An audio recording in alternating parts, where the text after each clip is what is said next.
Being good Democrats, we're conserving.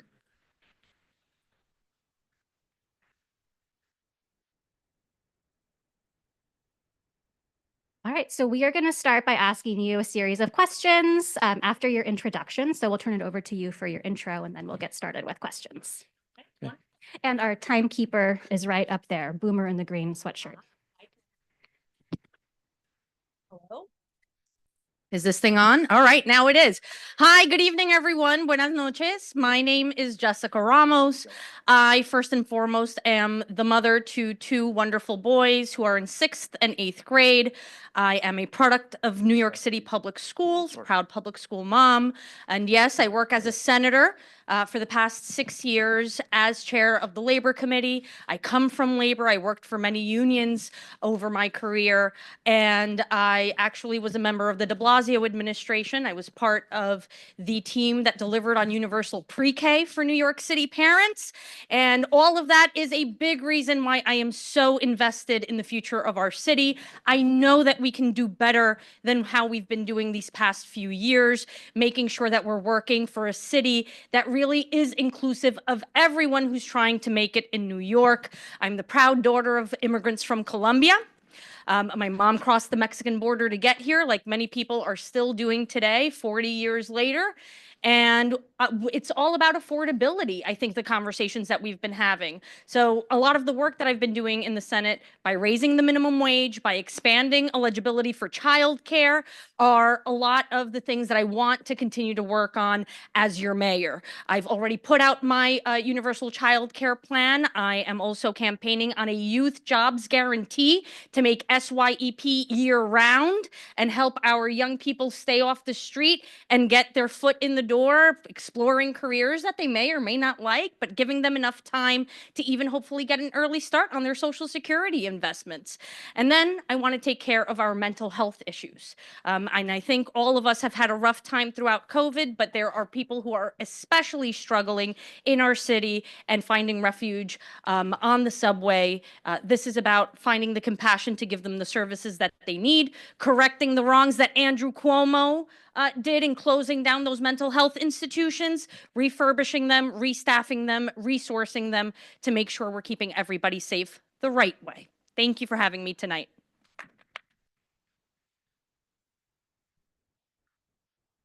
Thank you. So now we'll move on to the questions. And then just so you know, the last 3 minutes of your time, and you see the 3 minutes remaining, we're going to move into a lightning round. Jackie or Boomer? Or Boomer. Oh, okay. Yeah. Oh. So the last 3 minutes lightning round, and first we'll do longer questions. All right. Essay form. Yes. Please describe a specific plan to increase housing supply and protect tenants from eviction, including how you will work with the governor and state legislator to accomplish these goals. Well, thank you for the question. First, let me shout out my colleague here, Assemblywoman Joanne Simon, who actually works with me on a bill to help precisely a lot of our public defenders, many of whom are graduates here at Brooklyn Law School. We have a bill in order to provide some student loan forgiveness to those who have chosen a career in public interest law, which is really important. And that is relevant to the question because I want to be able to expand a lot of the tenant supports that we do have that have been under-resourced. We want to support tenants. We want to support homeowners who have experienced things like deed theft, who have experienced a lot of foreclosure challenges. And those are not supports that City Hall is offering right now. We also need an accountability system for bad, greedy landlords. Right now in my district, we're having a lot of issues with landlords who aren't providing heat, who aren't providing hot water, despite making millions of dollars every year. In the state legislature, back in 2019, we were able to actually champion a lot of tenant protections, especially for rent stabilized tenants like myself. I've been living in a rent stabilized apartment for the past 13 years. It carried me through divorce. It's really hard to be able to make it in New York. And that's why we have to make sure that there is a housing stock that really takes every single type of New Yorker into account. So at City Hall, making sure that we have a real tenant support unit. We reach you home. Sounds like a sweet little girl. Thanks for giving me a ride. Okay. We're going to pause it until we get some. She might be concerned about rent issues. Okay.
Actually, my streets have been quite empty, and not just because it's really, really cold, although I'm sure that contributes to the issue, but because they're scared that there are going to be ice raids. And actually, I had one of my staff members' brothers be stopped by ICE in the Bronx earlier this week. Was told that he should be carrying his work permit with him in order to make sure that he has the proper documentation to show in case he's stopped again. And this is something that really threatens our economy. It threatens the safety of migrant families, of course, even though I don't really know when we made the jump from immigrant to migrant, but making sure that we're protecting our immigrant families. We don't want family separation, which leads to the need of so many other services, particularly if there are children involved. This is why we are a sanctuary city for a reason.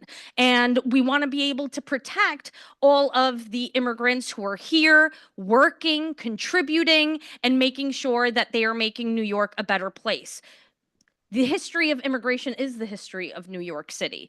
And we really have to stop scapegoating immigrants, especially in the case of this current mayor who has been vilifying them in order to hide his mismanagement of funds and no bid contracts that have gone to his cronies. Thank you.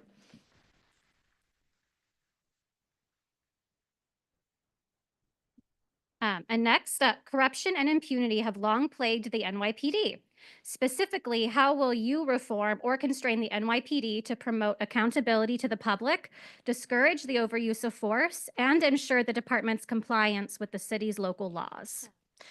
I am both someone who was stopped and frisked in my youth when I was 19 years old. I am also someone who has benefited from a neighbor calling 911 when my former partner was hurting me. And so I have been able to see both sides of the coin. I want laws to be enforced because, or else laws don't matter. I mean, they have to mean something. But at the same time, we want to make sure that we're holding those who believe they're above the law accountable. I think first and foremost, we have to turn those police scanners back on. Our press and everybody else should be able to know exactly what type of police activity is taking place. We want to make sure that we're fully staffing the CCRB, which is the Civilian Complaint Review Board. When police overstep their bounds, there has to be a place where New Yorkers can go to report the wrongdoing and know that those reports are going to be taken seriously. And those police officers who have lots of complaints against them need to be held accountable for their behavior. So if it's called for them to be fired, they need to be fired. Not everybody who wants to be a police officer is meant to be a police officer. And just because you carry a badge doesn't mean that you can walk around using your power and perhaps even your gun or excessive force with impunity. So there is a message to send there. And of course, in making sure that we are thinking through how we replace a lot of the emergency response systems that they currently participate in. Like, for example, when New Yorkers call because there's a mental health episode happening, this is why I actually want to help take a lot of the money that we've been using for robocops and drones and all of these technological toys that actually have not been working and don't replace a human being. I want to use that money to be able to upskill EMS and EMT workers who should be the ones, along with clinicians, responding to mental health emergencies. We have to start taking that seriously. That's taking public health seriously.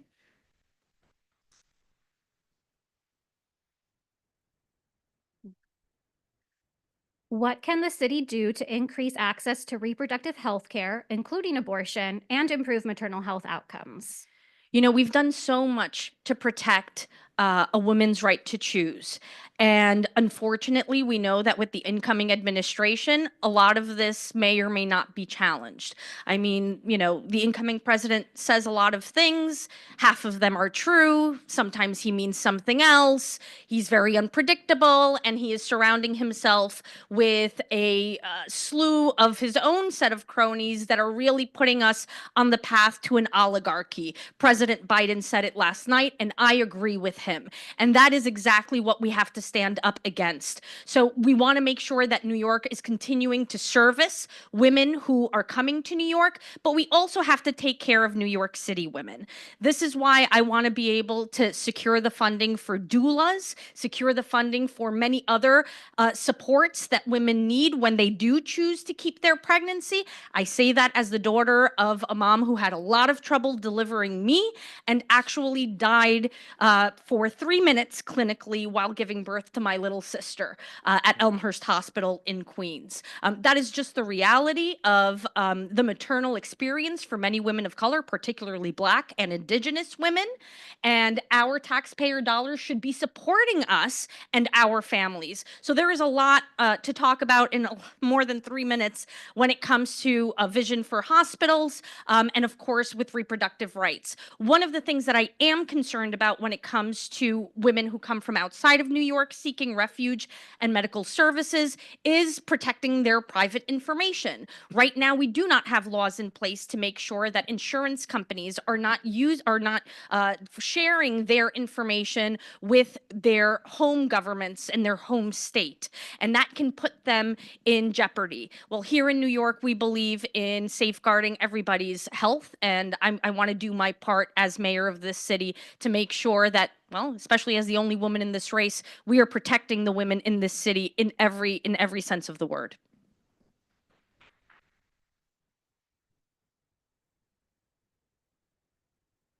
Assuming continued mayoral control of the New York City public school system, what initiatives would you pursue to improve the quality of education for all public school students in the city? That's also not a 3-minute answer, but I will try. Look, I mean, I've long thought that our diversity is our strength, and yet we have not been able to capitalize on our cultural competency.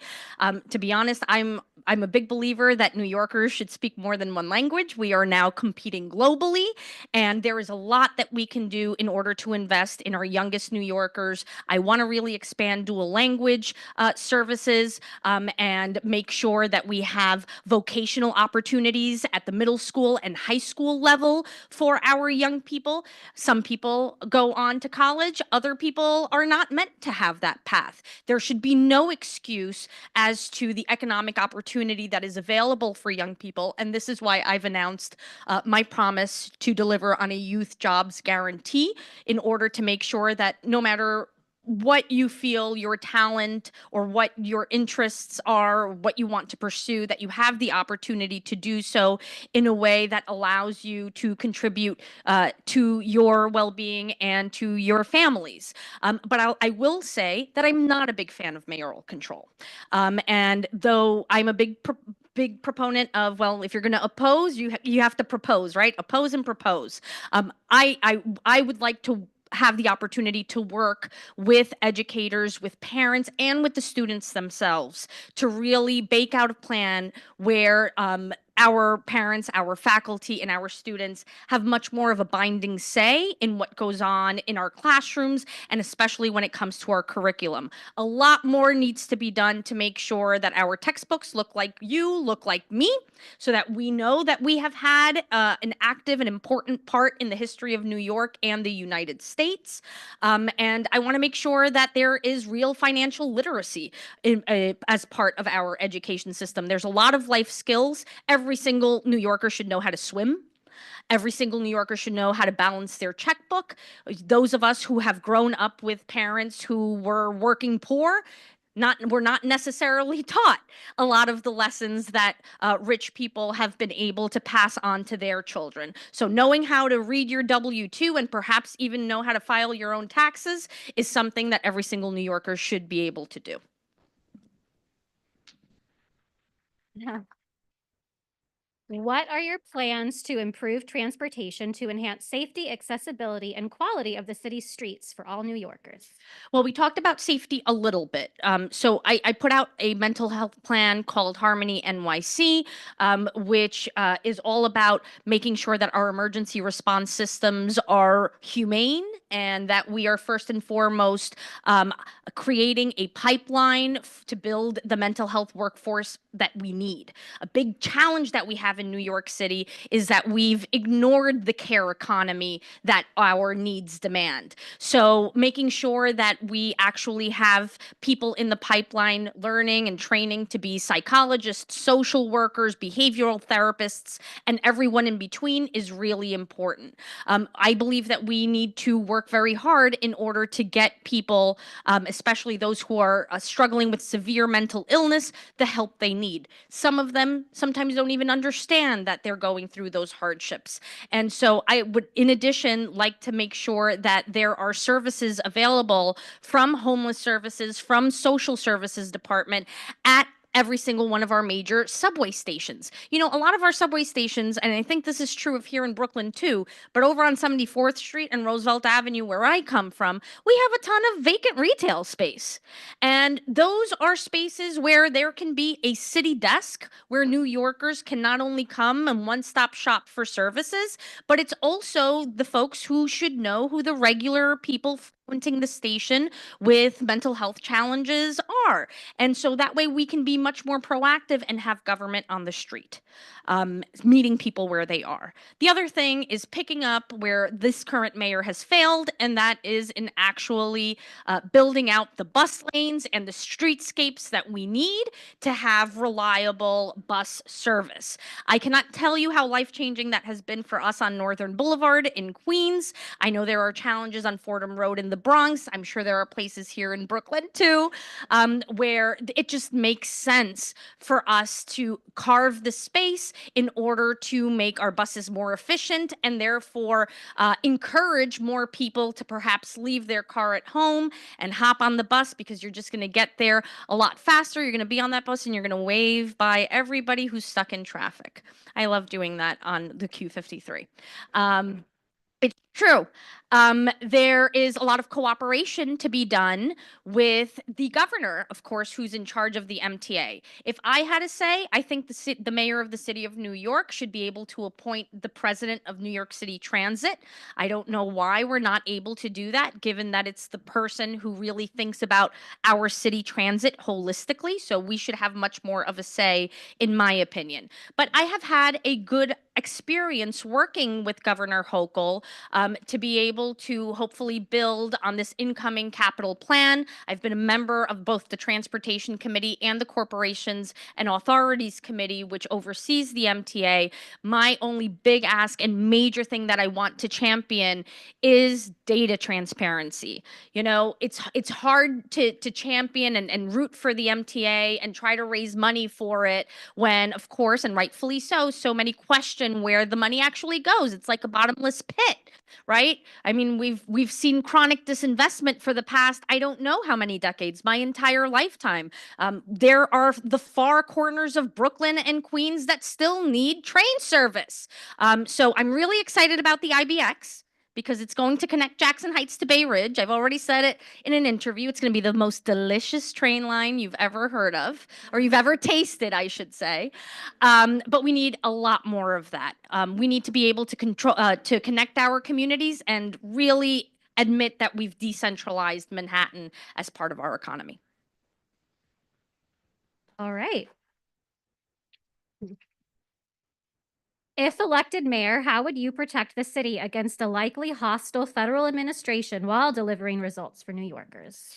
You know, it's an interesting thing to be in politics, because many times I've noticed with colleagues, if you disagree with them on issues, they can take it really, really personally, as if you're attacking them as a person, when more often than not, it's just, I disagree with you on the issue, or my neighbors in my district have a different experience, you know, and we're doing our best to advocate for our constituents. Well, here, my constituency would be all of New York City. So making sure that we are picking fights where we need to, right? So if President Trump comes and starts attacking a woman's right to choose, for example, or immigrants or the LGBTQ community, right? Because right now we're in desperate need for more youth housing in particular, making sure that we are thinking about our sexual health in general, not just reproductive health, if he tries and attack those things, you better believe I'm going to fight like a mother for my city.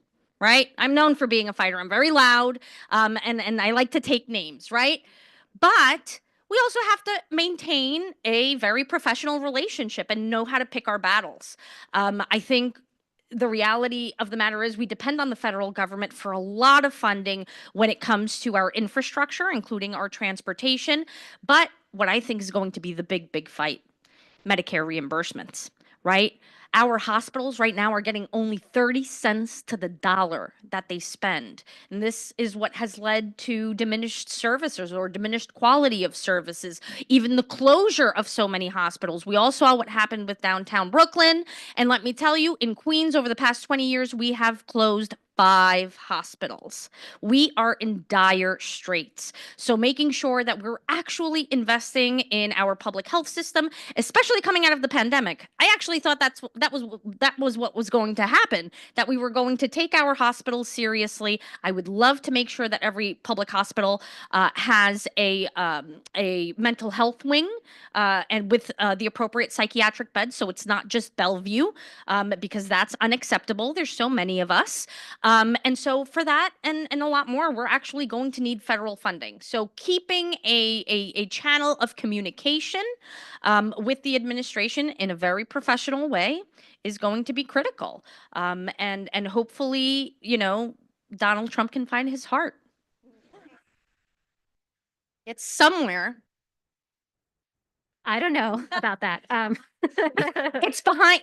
All right, Assemblywoman Simon says it's behind his soul, which he doesn't have. I thought it was like a Grinch situation where it was 3 sizes too small.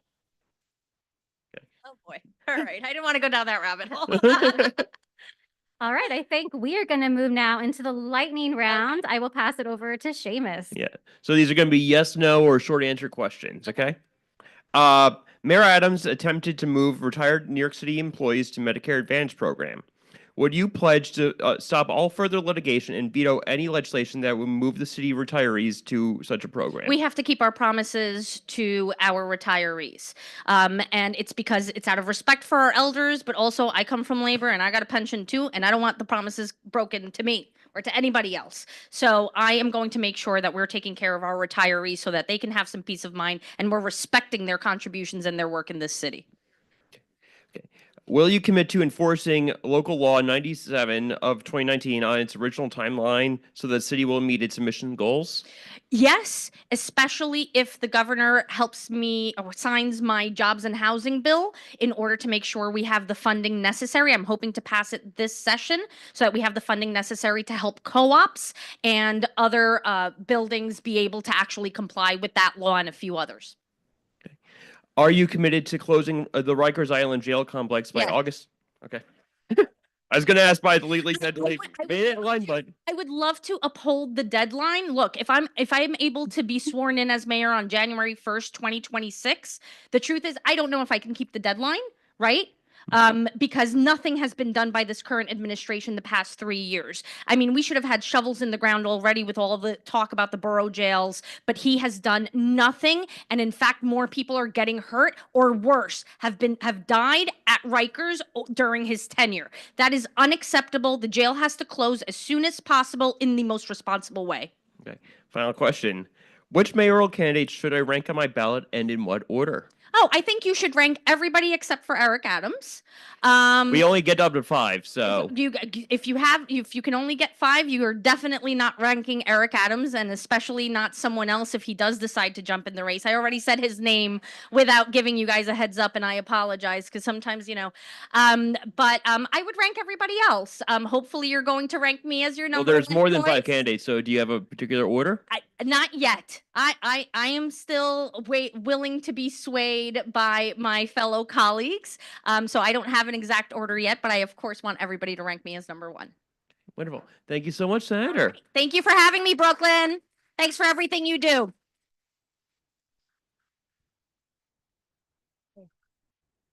Okay, so now I'm going to turn it over to Sharon Harkey and Carlos Calzadilla.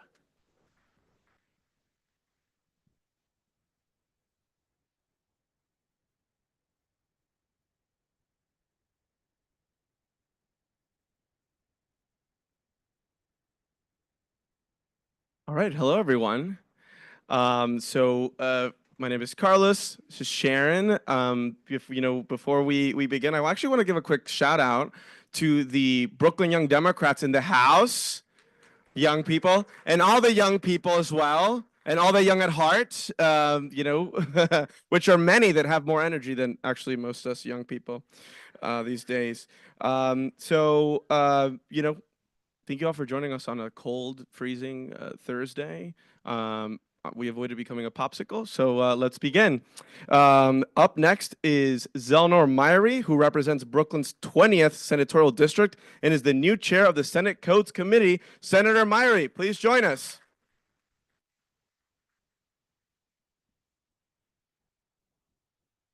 All right, Senator, go ahead and do your intro. Check. What's up, Brooklyn? All right. Let me first say thank you to Brooklyn Law School for hosting. It is good to be back here. I've spent many a night here at an IND meeting, so it is good to be in this setting. I also want to thank all of the clubs here because if I'm being honest, I would not be a state senator without many of you in this room. One, any road to City Hall or the governor's mansion or to a United States Senate seat or to any higher office must go through the clubs that are in this room. It is a fact. It is a fact. And back in 2018, y'all did something remarkable that had nothing to do with some of those higher offices. This was the first state legislative session election season post Donald Trump's first election. And before it was popular, before it was cool, y'all stood up and said, wait 1 second. We have Democrats that are caucusing with Republicans, empowering them, preventing legislation that would help people from passing through. And one of those Democrats represents us in the state Senate. You stood up and said, not anymore. You wrote postcards. You got petition signatures. You made phone calls. You handed out flyers. You were out in the cold. And you were able to support me for state Senate so that we could take it back, get the supermajority, and get to the work. So I want to say thank you, thank you, thank you. Give yourselves a round of applause. When we talk about the reasons for some of that support, it's really because I was from the community I was seeking to represent. When we talk about protecting public health and our safety net institutions, it's personal for me. I was born in a safety net hospital in Crown Heights. When we talk about rent stabilization and fighting for tenants, it is personal for me because I grew up in a rent stabilized apartment on Flatbush Avenue. We talk about protecting our immigrant friends and neighbors. I'm the son of 2 Costa Ricans who came here and worked in factories for opportunity. We all fought to get more money into our public schools to finally fund foundation aid. That was personal. I went to PS 161, went to Brooklyn Tech for high school. All right, Tech in the house. Yeah. My story is not possible without these investments, without these fights. And where we are right now in this city, we are witnessing that opportunity slip away from all of us. I still live in Central Brooklyn. I'm celebrating a little over 1 year of being married. Yes. Actually, today is my wife's birthday, so I'm just going to ask you, just indulge me for a second to wish her a happy birthday so I could play this back to her later tonight. Babe, happy birthday. Okay, thank you. My wife and I want to own a home. We went to the same elementary school. We live a couple of blocks from it now. We want to own a home in that same neighborhood. Feels impossible. Want to expand our family, but the average cost of childcare is $22,000 per kid per year. And instead of having leadership at City Hall that is focused on providing this opportunity, focused on protecting us, we have a City Hall that is distracted, that is silent when we need solutions. And so we need real leadership in this moment. And that is why I'm running for mayor. We need urgency and attention to detail That's what we did in the state Senate. My very first day on the job, I passed something called early voting. We were the 38th state to get this done. But then, a couple of weeks later, we passed something called the Reproductive Health Act, codified Roe v. Wade along with Assemblymember Simon, codified Roe v. Wade years before the Supreme Court struck it down. A couple of weeks after that, we passed the Climate Leadership and Community Protection Act, the most forward-looking climate legislation that we have seen. And then we closed the session with the Housing Stability and Tenant Protection Act, the strongest tenant protections we've seen in half a century. We did all that in our first 6 months. That's the kind of urgency we need at City Hall. That's why I'm running for mayor. And that is why I hope I can earn everyone's support in this room. Thank you. All right, we're going to begin with the first question on housing. Please describe a specific plan to increase housing supply and protect tenants from eviction, including how you will work with the governor and state legislature to accomplish these goals. I don't just have an answer or a hypothetical. We have a plan. Rebuild NYC, a mandate for 1 million homes over the next 10 years, the creation of 700,000 units, but also the preservation of another 300,000. I grew up in rent-stabilized apartment. We have to protect the last vestiges of affordability in this city. So it's important that we fully fund right to counsel, that we expand right to counsel to not just protect our renters, but also our homeowners who are facing foreclosure and who are facing deed theft, a law that I fought very hard to pass to finally criminalize. I think it's important that we build housings of all types for all New Yorkers. It is important that we increase the supply, and that doesn't just include 10 and 20-story buildings. We need to allow for the development of smaller opportunities, a real path to home ownership, clearing the bureaucracy, hiring more staff for HPD and DOB, allowing for density to increase in places that are already dense, allowing for potential rezonings in places that can change now. I have a plan to actually strike at the heart of the affordability crisis, rebuild NYC. Check it out on my website, zelnor.nyc. Thank you. In light of the incoming federal administration's threats, what will you do to protect our immigrant neighbors? You know, as I mentioned, this is something that's very personal to me because my story is not possible without two immigrants coming and working in a sponge making factory and a linen factory. My dad left the sponge making factory, became a public school teacher, taught special education in the Bronx for 22 years. My mom left the factory. She became a nurse, started a jewelry shop on Flatbush Avenue, small business owner. This is exactly what we see all the time play over and over. But what we have in the current mayor is someone more willing to play footsie with this president than to actually figure out how to protect our neighbors. My understanding is that it was just announced that he is on his way to Mar-a-Lago right now. A man who could not go meet with President Biden because he had to rush back to the city after one of his staff members were being investigated and raided, has decided that he can make his way down to Florida at a time when we need him here the most. So we got to do a couple of things. Sanctuary City has now become sort of a lightning rod phrase, but we forget that this has started back in the Koch administration. And then Sanctuary City was upheld by well-known progressive Rudolph Giuliani and subsequently ratified and improved upon. It used to not be a partisan issue to protect immigrants in this city, because we understood that they were the lifeblood. So I will stand up for our sanctuary city laws, but we also have to hold folks accountable who were stepping over the line. We saw back earlier in 2015 that there were correction officers that were cooperating with ICE against our sanctuary city laws and were not held accountable for that, not under a Myrie administration.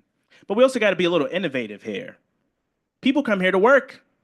They come here for opportunity. I proposed something called Work NYC, which was a New York City specific work permit that would allow people to work in the city. Were there some legal questions? And I know the dean is not here. He's a constitutional law professor, so he could probably check me. But were there some legal questions? Sure. I'm a lawyer too. I've read the case law. Was it a slam dunk? No. But it was a shot. And if the federal government wanted to come attack us for trying to put people to work instead of helping us with a national problem, sue us, take us to court. And when this option was presented to City Hall, a New York City specific work permit, Work NYC, their response was, no other city has done this before. So are you kidding me? This is New York City. I'm not gonna wait for anybody else. We're gonna step up and deal with the problem now. So I'd like to see a version of that. I'd be using every tool at our disposal to ensure that we are protecting our neighbors, whether that is by way of our corporation counsel or by way of being in the media capital of the world, where we would not stand for anything that would hurt vulnerable New Yorkers.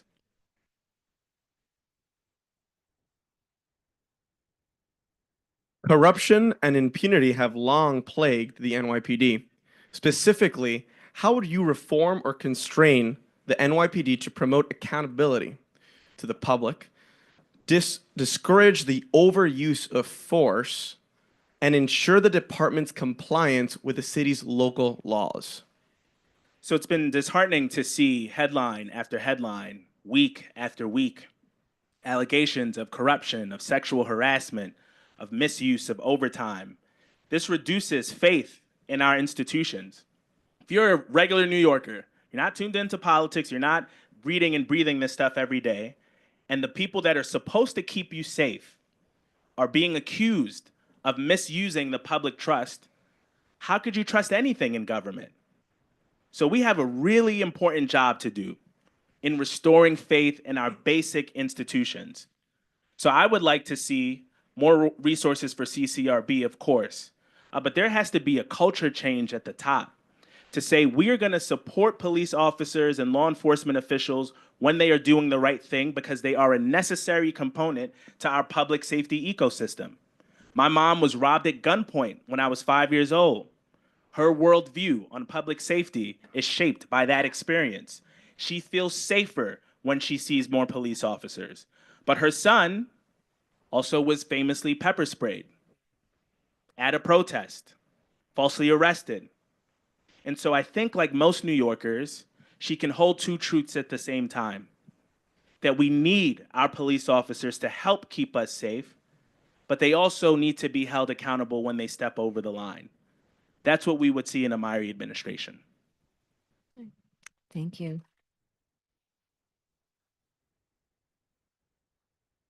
What can the city do to increase access to reproductive health care, including abortion, and improve maternal health outcomes?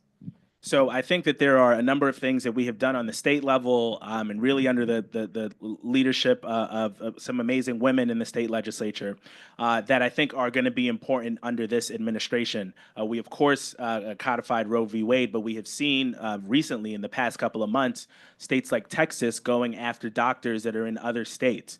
And we are going to have to, as a city, ensure that we are protecting New York City healthcare professionals who are trying to help people in other states get the access and the allowance for choice that they deserve.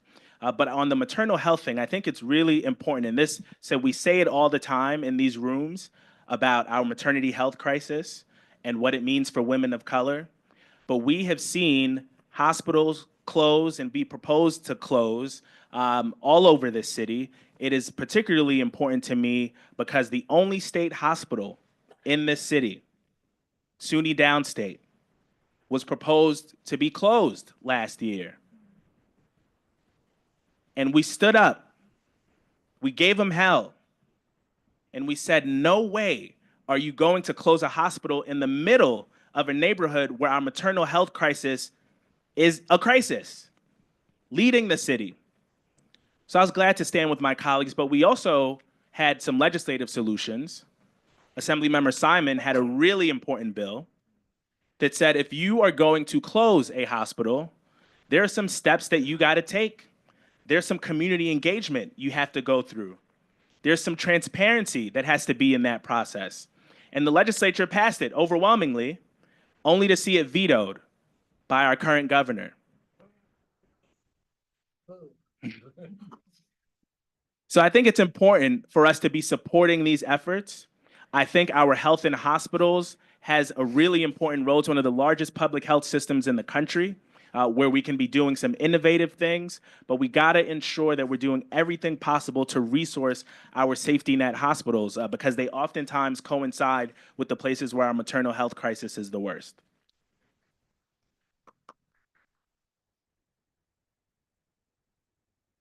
Assuming continued mayoral control of the New York City public school system, what initiatives would you pursue to improve the quality of education for all public school students in New York City?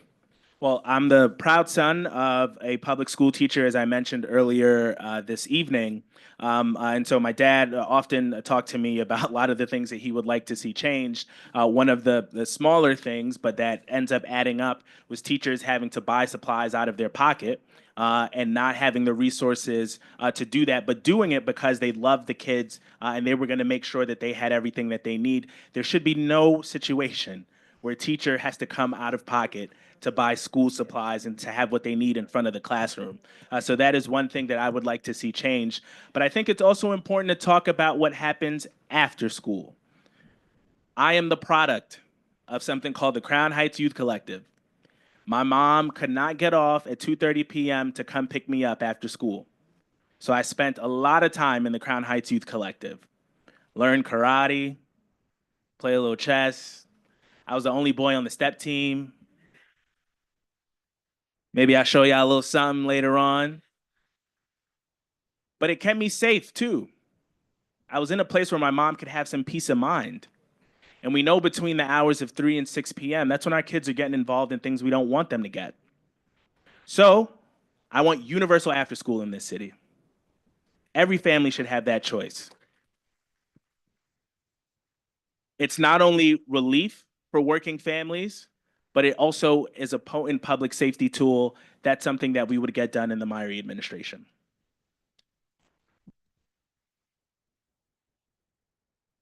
Thanks. What are your plans to improve transportation to enhance safety, accessibility, and quality of the city streets for all New Yorkers? So I take the subways and buses every day. I do not own a car. I do not drive. There's some people who know me personally who are laughing.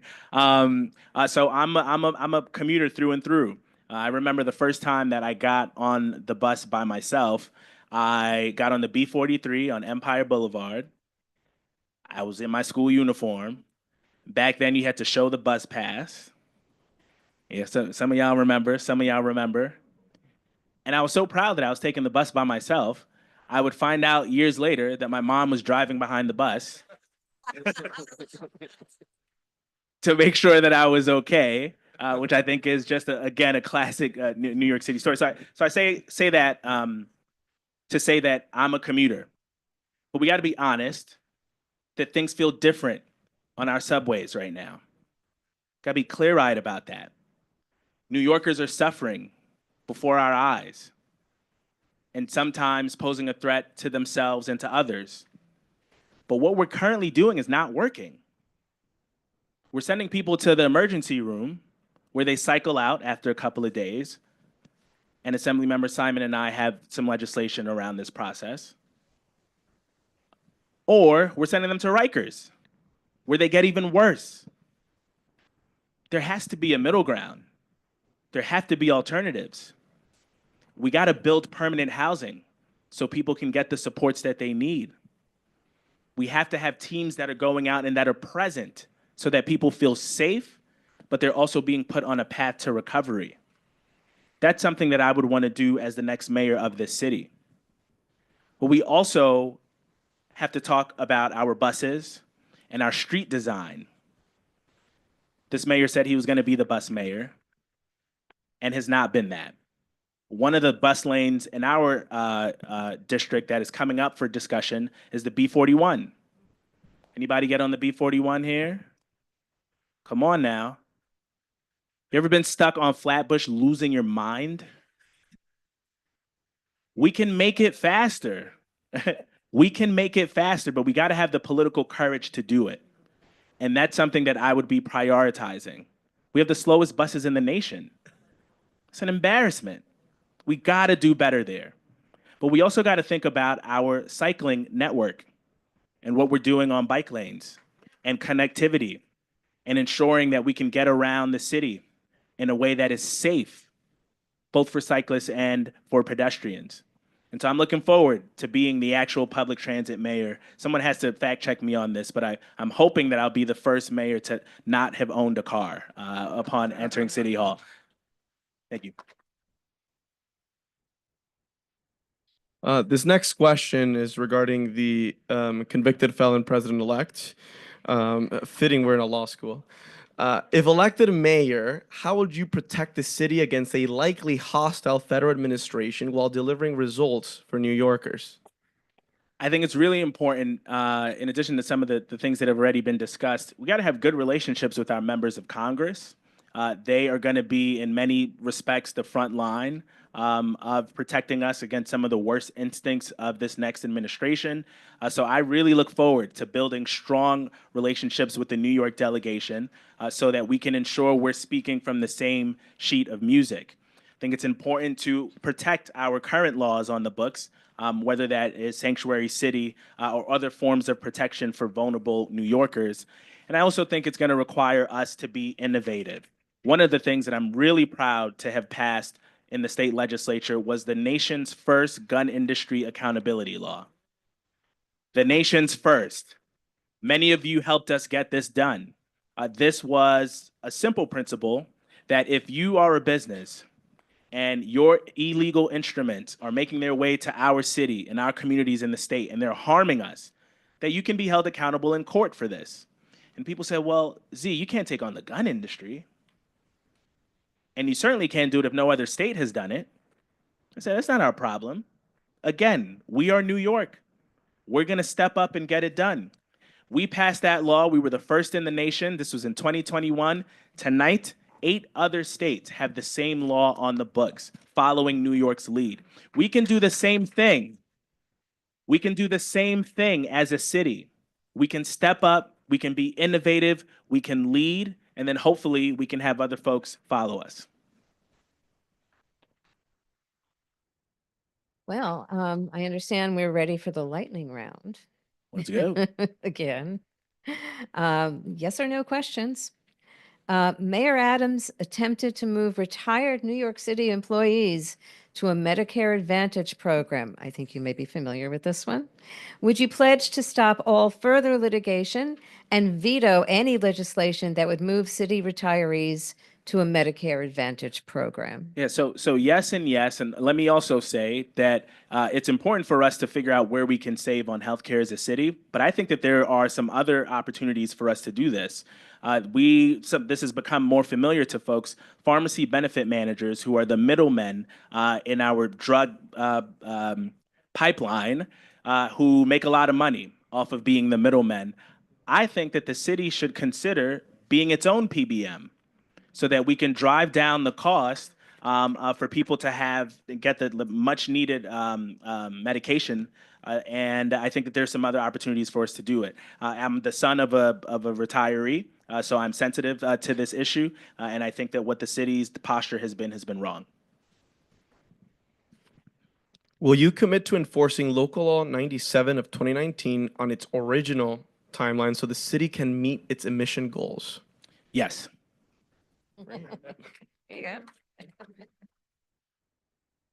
Are you committed to closing the Rikers Island jail complex by August 2027, the legally mandated deadline? I am in full support of the closure of Rikers. I think we are facing some real administrative obstacles to getting it done under that timeline. And I think we have to be honest about that. But I'd be doing everything possible to get it closed on as close to that timeline as possible. And the final question, the funnest question, which mayoral candidates should I rank on my ballot and in what order? And please tell us every single order. So I think it's still very early. I will be fighting to be everyone's number one And I'm going to be listening to a lot of voters, including those in this room, over the next couple of weeks and couple of months to figure out what further suggestions we're going to make. Okay. Well, give it up. Thank you so much, everybody. Well, thank you so much, Senator Myrie. Again, I'm Carlos, the president of Brooklyn Young Democrats, and this is. I'm Sharon Harkey, president of Central Brooklyn Independent Democrats. And when I grow up, I hope to be like Sharon. Up next is Zoe from Go BK and Joe from INBK.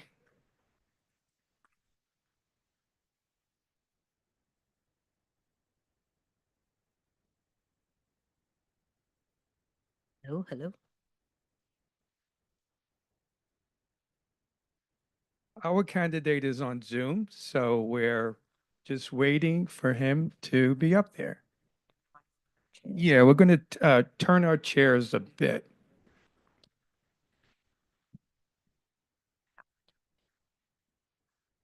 Oh, good. Hello, I'm Zoe Gabby, and I'm going to introduce you. So tonight, now we have joining us now is virtually is former Obama administration alum and DNC Vice Chair Michael Blake, who from 2015 to 2020 represented the Bronx 79th Assembly District. Assemblyman Blake, can you hear us okay? Yes, I can. Good evening. Can you hear me? Yes, we can. So will you please take a few moments just to introduce yourself to the audience? Absolutely. Good evening, everybody. I hope that you are doing incredibly well. Please forgive that I'm not there. This is the 16th birthday of the oldest of our two girls, and they were pretty adamant of that. I wanted to make sure I kept in her good graces first and foremost. We're coming to you first to say thank you for all that you're doing throughout Central Brooklyn, a place that is near and dear to me as someone who is Jamaican myself from the South Bronx. I've spent many times with you. I am running for mayor because we have an opportunity to transform how we focus on cost of living, affordability, and public services. In particular, we need to have universal child care. It is simply too expensive for what is happening across New York City for our families and the opportunities for those that want to be able to live and thrive within our city. I led the Mitchell-Lama subcommittee when I was in the assembly, and we have to have a focus on middle-class housing to ensure that our families are actually able to have a home and keep a home. What's happening? We know it's a continual concern throughout Central Brooklyn, and it's one that's happening all across our city. We have to think about how do we address what's happening around affordability. And I fundamentally believe that if we have a local median income, not an area median income, which is too broad and too vague, it will allow us to actually make sure that the expenses in our community are connected to our community. We equally have to reimagine what's happening with public services. That means when it comes to public safety, that too often we have officers that we're hoping will address the mental health crisis that's happening in our communities who have not been trained to do so. If we amplify the 988 hotline, as well as ensure that we can end homelessness and end poverty at the same time by utilizing the unused space across our city, that will make sure that we have more people off the streets, but actually in homes in that support. How do we do that? It means we have to reimburse nonprofits faster, because when 66% of nonprofits are providing the services of our city, if you are waiting to get paid, it makes it harder for you to change the game for your communities. For public schools, it should be mandatory for every student to have civics, financial literacy, and mental health before they graduate from high school. And we need to be a city that when you graduate, that you are guaranteed admission into a CUNY and if a SUNY if you pursue that. That is how you increase the likelihood of us transforming what's happening in our communities. When we think about public transportation, it is the understanding that, yes, we have to be greater focused on what's happening within our trains, where there is no good reason why our trains are consistently delayed. When you go other places around the world, such as Japan, if you're delayed by a second, you don't get that train. Why is it that we have delays and don't have the safety that we need? You should be able to be safe, you should be able to be on time, and you should be secure when you're riding on our trains as well as our buses. When we think about what's happening collectively throughout our city, we have a chance to transform where we were. For 6 years, I was the assemblyman in New York. I created the My Brother's Keeper program. We led the prompt pay bill, so you were paid faster when you were working in New York State. And it is important when we think about how do we transform what's happening in our communities to address not just the violence, but address the holistic opportunities that exist. I am running because we have to have a mayor who can manage and lead. As a small business owner for the last 12 years, I have led teams and have paid high wages and benefits. As a son of Jamaican immigrants, I am clear about the responsibilities of what we have to do for our communities as well. When I was an Obama aide for 6 years, I was able to make sure that not only we helped implement healthcare, but made sure we paid communities faster. It is important that we have someone that can transform our communities, and that is why I'm running. Our website is blakefornyc.com. We are excited about this opportunity because we have an opportunity to make sure we help the people, not just in Central Brooklyn, but across New York City. Lastly, when we think about what's at stake, when we think about what is coming in just a few days when Donald Trump takes office, I am running because I am the only candidate who can say that I have federal, state, and city experience. And when we think about the attacks that are coming, whether it be on our immigrant communities, whether it be on our seniors, whether it be around jobs, or whether it be around schools, who is the person that can actually say from DC to the State House to City Hall knows to immediately be ready on January 1st, 2026? That is a fundamental reason that makes me stand apart. And I look forward to answering your questions and engaging with you at this time. Great. Thank you, Assembly Member Blake. My name's Joe Crescione. I'm with Indivisible Brooklyn. I'm also with Central Brooklyn Independent Democrats, as well as Independent Neighbors of Brooklyn. I'm all over. Anyway. You're like a good Jamaican, man. You got multiple jobs. We like that right there.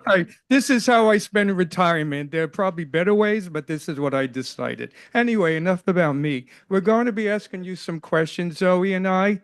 The first question's on housing.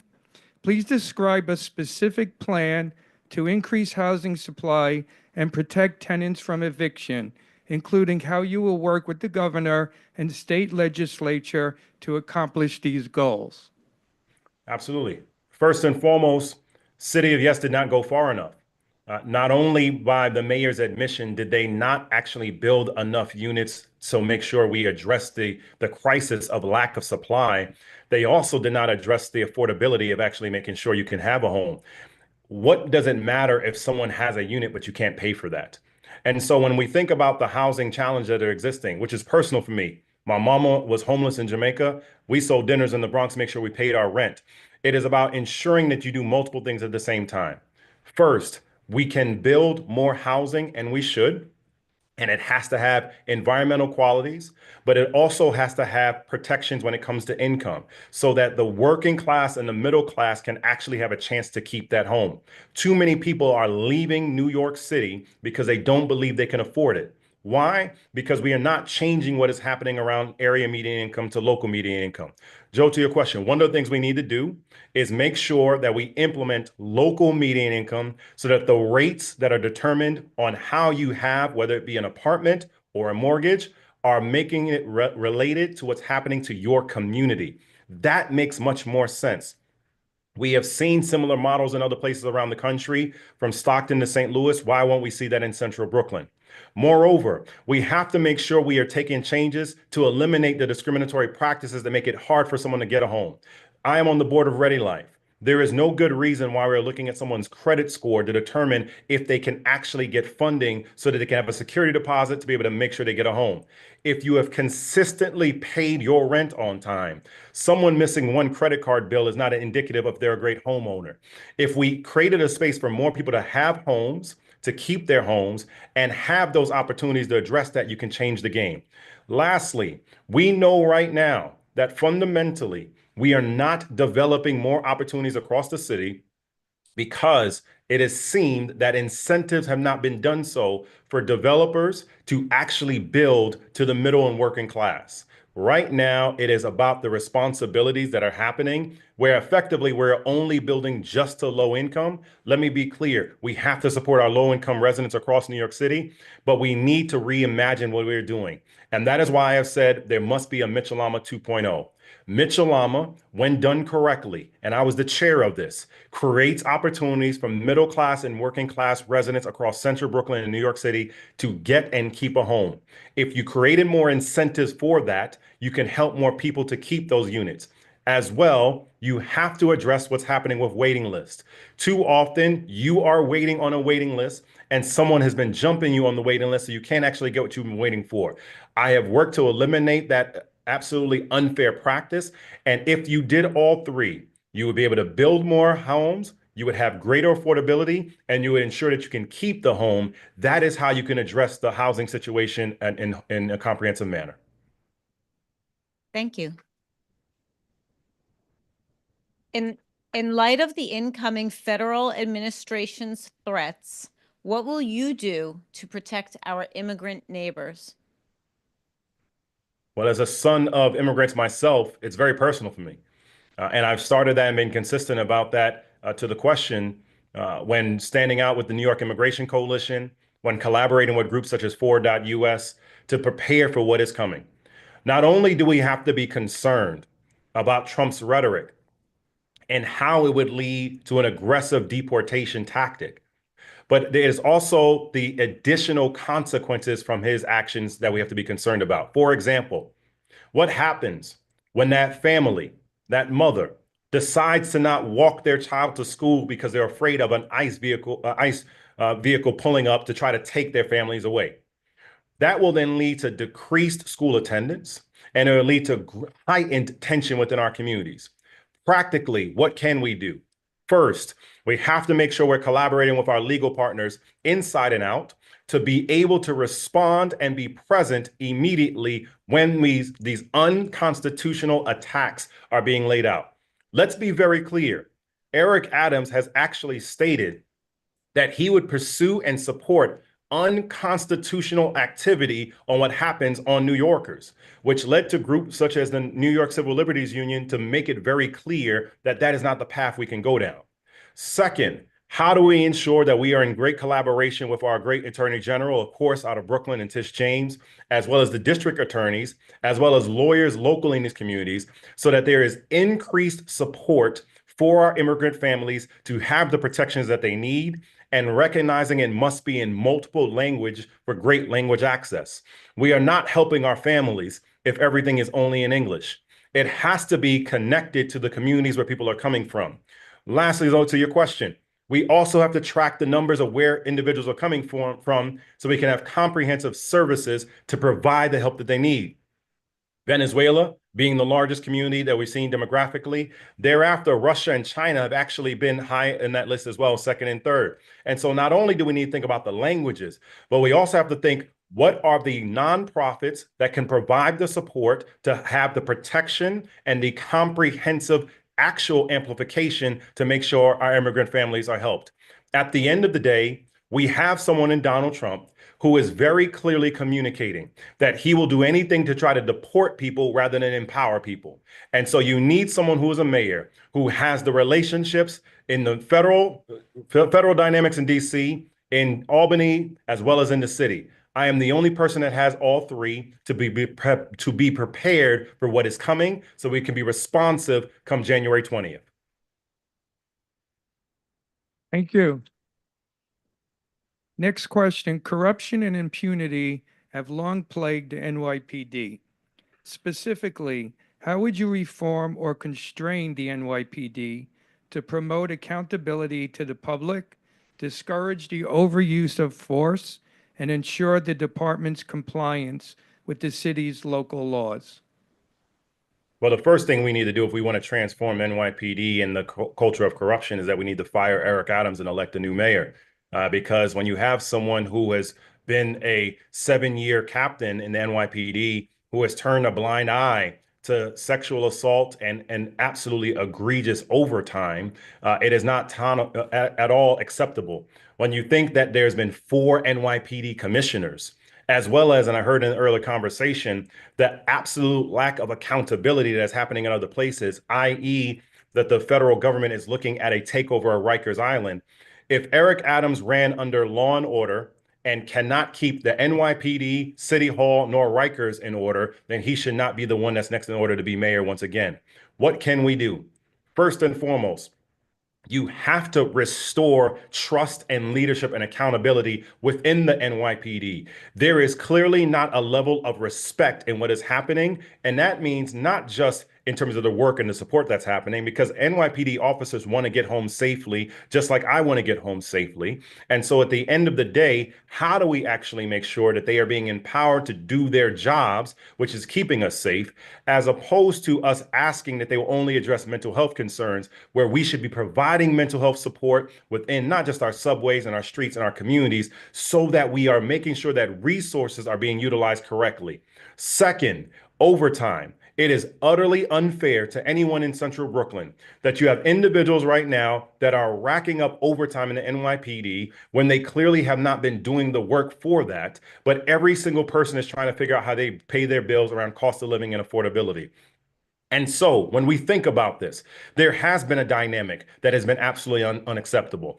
As someone who has been the recipient of police brutality twice in my life, including once as an assembly member myself, where the only reason they walked away is that a cop said, get off of him, he is the assembly member.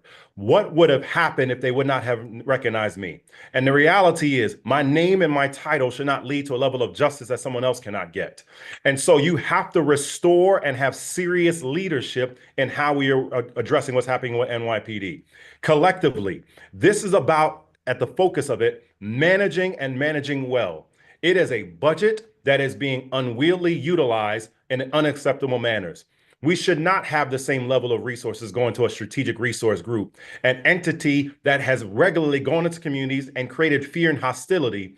If you actually take those resources so that you're not arresting a kid for a dime bag, but you're actually helping them have a book bag, that's how you transform a community. And lastly, it is about having a focus in what actually has to happen on our communities. If you have community policing, where individuals are actually connected to the communities, you transform the respect within the communities. What we are not seeing right now is that we are asking individuals to take on jobs that are not actually applicable in our communities. But let's be very clear.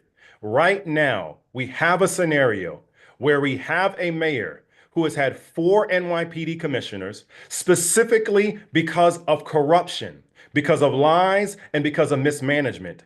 You have to have someone who is not only led, but has led a large entity and has the respect of individuals to make sure we can lead effectively. Central Brooklyn, you deserve to have someone that is going to make sure that you are safe getting home, but is also safely managing your money. And that is what I would do if you give me the chance to be your mayor. Thank you. What can the city do? I saw the hand claps, but I couldn't hear them, but I'll take the visual hand claps. That's all right. What can the city do to increase access to reproductive health care, including abortion, and improve maternal health outcomes? Well, first and foremost, I always say that as a man, I can be a man and a feminist at the same time.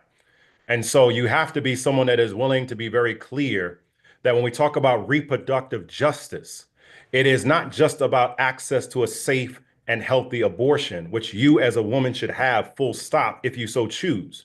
But it is also about the collective responsibility of what happens. I talk about my mom all the time, Hillary Lawrence. She is the matriarch of our family. And she would regularly speak about that Planned Parenthood was the healthcare outlet for her community in St. Anne's, Jamaica.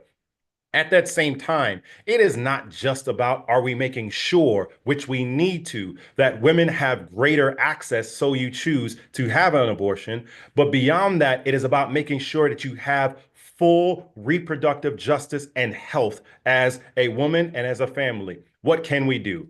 First and foremost, we need to make it clear that is enshrined not just in the city charter, but throughout our directives and executive orders, that any woman can have throughout New York City the protections that are happening so you can choose an abortion if you so choose.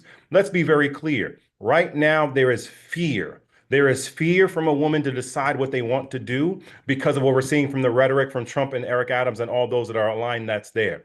It is unacceptable. It is not right. It is not who we are as New Yorkers. Second, you have to have an ability for greater expansion to mobilize in what's happening on the state side. And when you think about what's happening with Governor Hochul in the legislature, you need someone who is respected to be able to mobilize and say, how do we expand the statutes to create greater protections no matter what is coming here? It is one of the reasons why I have stated that on day one, if you give me the chance to be your mayor, I would issue an executive order around cost of living affordability and public services. And within that has to be public health, so that we understand and clearly state that for every woman that is in New York City and any woman who is making the choice and the decision on where you want to go, that you have the protections of a mayor and a government that will be with you. Lastly, we have allowed this conversation to be directed by Republicans who are trying to make us decide between pro-life and pro-choice. Well, as a reverend, you've probably picked up on my cadence that I've been a preacher for a long time. I am very clear that at the end of the day, it is your choice what you decide. That I understand and underscore that I am pro-choice, but I am pro-woman. That a woman should be the one making a decision on what is happening with your body. That the woman should decide what is best for her family. That a woman shouldn't be told by a man what is best. And at the end of the day, it is about the culture that must be changed within our city. It actually goes back to the previous question about the NYPD. How on earth can we trust that we have a mayor that has allowed people to get paid overtime for sexual activities and assaults, and a president who clearly had sexual assaults that he conducted, when we understand that they do not respect women? I do, and I will be there for you through statutes, through executive orders, and creating a condition where the leaders around me are implementing these protections for you. Thank you. I hope you can see the applause. Indeed, I The appreciate next that. question is on education. Assuming continued mayoral control of the New York City public school system, what initiatives would you pursue to improve the quality of education for all public school students in New York City? Well, this is one of those areas that make me uniquely qualified in this race. And you will have a lot of people who will say that they are the best at one thing or another. But I will say that there is no one better when it comes to education at all in this race. First of all, the book Savage Inequality of Children in American Schools by Jonathan Kozol. It was actually written about my elementary school while I was there at PS 79. I'm a PS 79 118 DeWitt Clinton kid. DeWitt Clinton, the largest alumni association of high school in the world. So what's happening within our schools are very personal to me. Expanded beyond that, it is inhumane and unjust that 1 out of 8 students that are going to New York City's public schools are homeless. And we are ignoring that dynamic and that reality, while simultaneously we are not actually making sure that our teachers, our superintendents, and those that are a part of the education system are not only getting the professional development support that you need, but actually giving you time so that not just the students can get mental health support and time away, but you as well. It is the responsibility for us to reimagine education. It is the reason why I have said that I believe it should be mandatory for every student to have civics, financial literacy, and mental health courses before they graduate from high school. If we helped our children to become better global citizens, if we helped our students to make sure they are better when it comes to managing money from the cradle to the career, and if we do not continue to allow the mental health crisis to be done in silence, we will actually be protecting our students in a better manner. Second, we have to transform what is happening when it comes to food in our schools, and specifically the timing of when students are eating. Why on earth would we say to a student that you would have lunch at 10 a.m. or 10:30 a.m. because we are saying we can't find the space? If we actually created more space and find more opportunities where students can actually eat a little bit later, then you are not going into a scenario where a child is hungry and distracted as the days continue on. Moreover, when we think about what's happening within our schools, it is the understanding that right now We are having students that are trying to prepare for a test rather than being cultivated and cultured as students to learn. It is the reason why I led the My Brother's Keeper program, which we are still the only state in the country to have it. It was my initiative in the state assembly where $20 million a year were focused on Black and brown young men to go to school and graduate from school. I would expand the program, which is Young Men's Initiative in New York City, so that we are not just thinking about what's happening through high school, but through college age, because Trump going to a barbershop does not show that he gets it. But Black and brown men not voting for us means that they don't think we get it either. But I would also expand it so we have a young women's program so that our young women can understand and see that we are supportive of them. If we do these things, you will create a scenario where not only do you have greater funding for teachers to not go into their own pocket to have the resources that they need, but you will then be training and developing students for the issues that are happening today. In our day, and I got some gray right here, we would have Schoolhouse Rock. And we don't have that for the kids right now. But yet we're wondering, why aren't they more engaged when it comes to what's happening in the communities of Central Brooklyn and across the city? If we did these things, you would dramatically improve the conditions of what's happening. Lastly, I do believe that you have to show a young person what is the vision that is available for them to transform their lives. And if you graduate in the top 10% of your high school, I do believe that you should have some form of guaranteed scholarship to have a chance to go to schools across New York City. And if you're in the top 10% of those graduating in your middle school, you should have an accelerated opportunity to get into the specialized high schools across our city. I was a kid who was not great with a standardized test. However, I was an excellent student. And my trajectory should not be determined by what I did on just one piece of paper. And so those are the ways we can transform education to make it holistic throughout Central Brooklyn and throughout our New York City students. Thank you. So we're nearing the end of our time, so we're going to go right to our lightning round. So for these answers, please answer yes, no, or a very abbreviated answer, okay? So the first one is Mayor Adams attempted to move retired New York City employees to a Medicare Advantage program. Would you pledge to stop all further litigation and veto any legislation that would move city retirees to a Medicare Advantage program? Yes, and as a son of an 1199 SAIU, an emphatic yes. Thank you. Next question. Will you commit to enforcing Local Law 97 of 2019 on its original timeline so the city can meet its emissions goals? Yes. Thank you. Are you committed to closing the Rikers Island jail complex by August 2027, the legally mandated deadline? Yes, with the caveat that the local prisons and jails that were being determined actually could be open, because you have to have an ability for someone to go back home. Great. And the final question, which mayoral candidates should I rank on my ballot and in what order? You should rank Michael Blake as your first choice.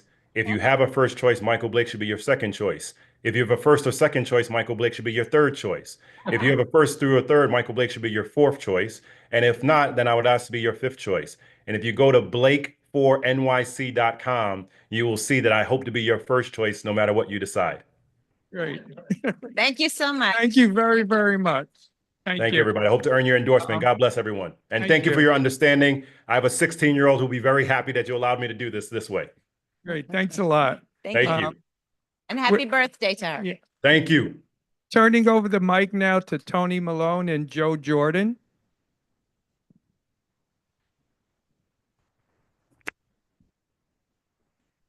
Thank you. Just adjust these chairs here. Thank you. Testing 1, 2, 3. Sounds like it works. I'm a little too angled here Yeah, too. fix your chair. My goodness. Conversational. Hello, everybody. Yes, thanks for being here. I'm Tony Malone, president of New Kings Democrats. Thank you. I'll let you, love the applause. Yeah. I'm Joe Jordan, Jordan, however you want to pronounce it. I'm president of Lambda Independent Democrats of Brooklyn. And also was voted 2024 as most congested bachelor. So excuse me, I'm very nasally today. our next candidate is Zohran Mamdani, who was first elected to the New York Assembly in 2020 and represents the 36th Assembly District in Queens. Now I'll turn it over to Zohran for a brief opening statement.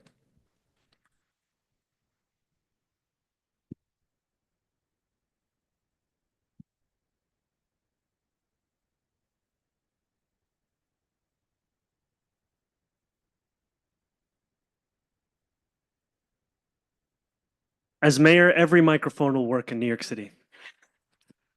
Pledge that I will uphold. It is an honor and a privilege to be here with you today. My name is Zohran Mamdani. I am the Assembly member for Astoria and Long Island City. And I launched this campaign for mayor about 3 months ago. At that time, the consensus amongst much of the media and political class of our city was that the most pressing crises in the lives of New Yorkers was either that of corruption engulfing City Hall or questions of competence around a mayoral administration. We argued it was in fact something else. It was cost of living to be specific. And when we launched our campaign, we did so with 3 bold proposals to directly tackle that crisis in the lives of working class New Yorkers. The first, by freezing the rent for more than 2 million New Yorkers who live in rent-stabilized housing. The second, transforming the slowest buses in the nation into a model for this country by making them fast and free. And the third, by delivering universal childcare to New Yorkers across the 5 boroughs, whether your child is 6 weeks of age or 5 years of age. A few weeks after the election, a few weeks after the launch, we had the presidential election, where Donald Trump once again became our president.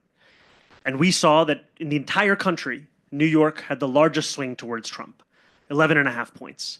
And the places that swing took place were far from the caricature we had been told about Trump voters.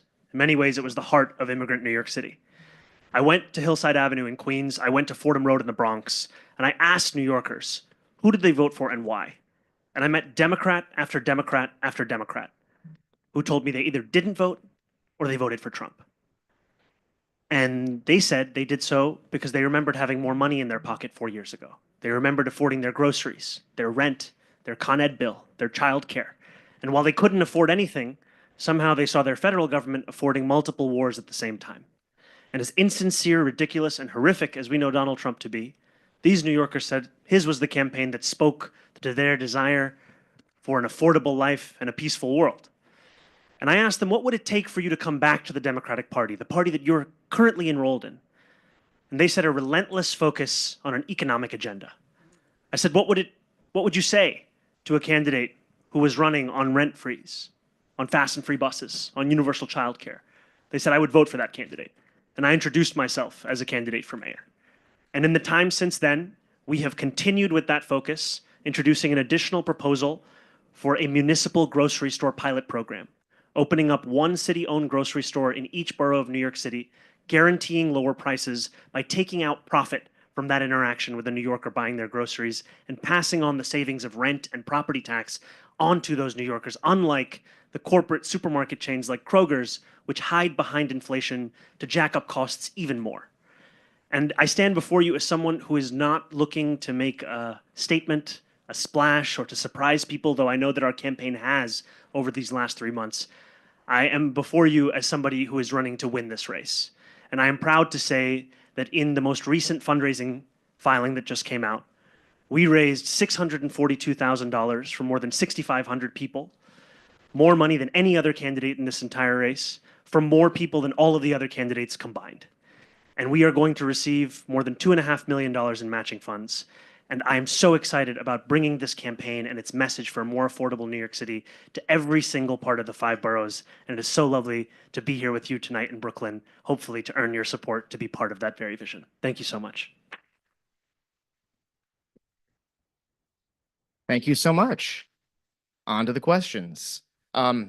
As all the other candidates have been asked thus far, please describe what your housing plan would be, not just how you plan on protecting tenants, but how you plan on increasing the housing supply, which there is a critical shortage of, as everybody here knows, and how you're going to work with the governor and the legislature and city council to accomplish that.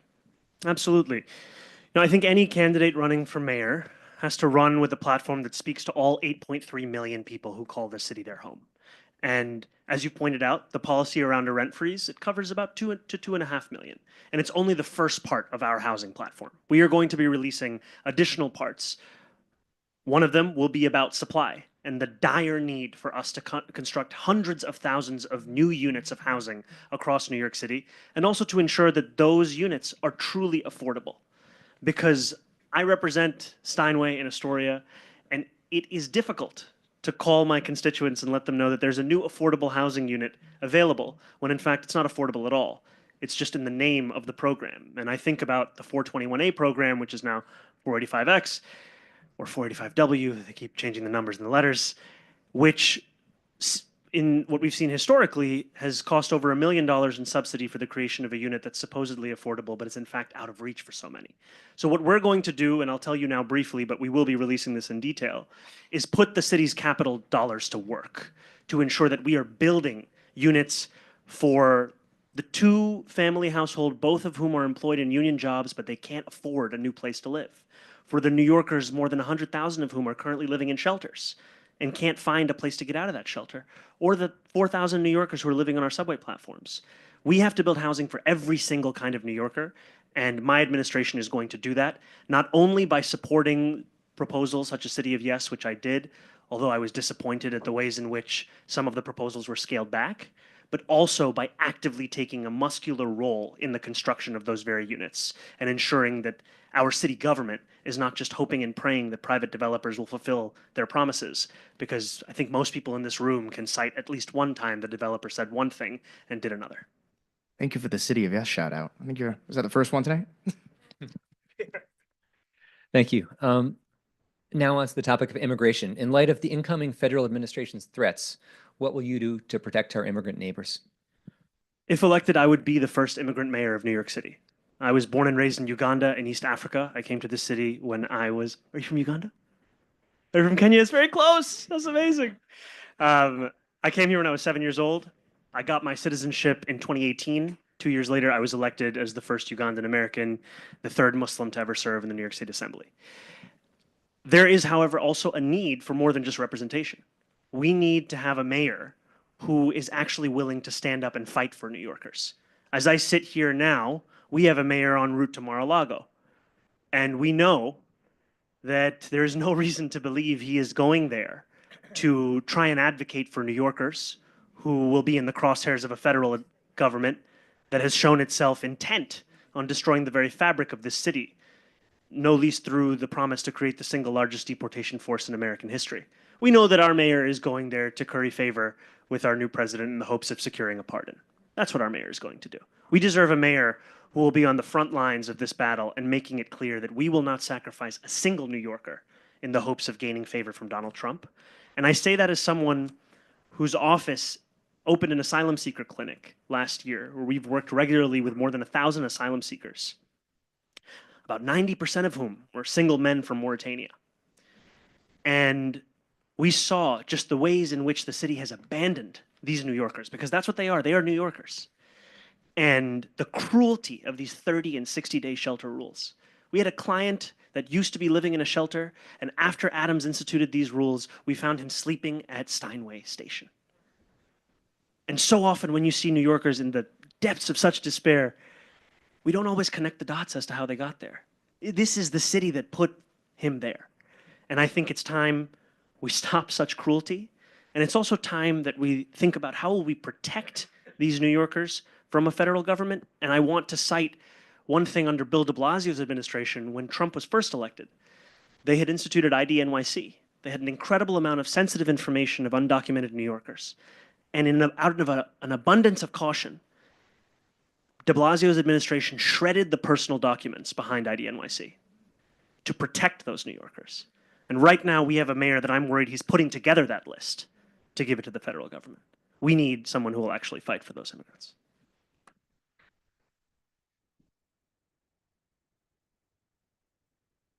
So corruption, impunity, lack of transparency, ballooning overtime costs, they've long plagued the NYPD. Specifically, how would you reform or constrain the NYPD to promote accountability to the public, discourage overuse of force, and ensure the department's compliance with the city's local laws? I would treat the NYPD like every other city agency and department. It's time that we have the same rule for all. Instead, what we have right now is a mayor who's proposing close to $200 million in cuts for pre-K and 3K while talking about the necessity of increasing funding for the NYPD. And this is a department that, as you've said, this predates Eric Adams, but especially under the current mayor, it is a culture of impunity run amok. And as the next mayor of this city, I will disband the Strategic Response Group, which, if you have ever protested for your civil rights or anyone's, you have interacted with this group, which has themselves been found guilty of violating New Yorkers' civil rights to the cost of millions of dollars to this city.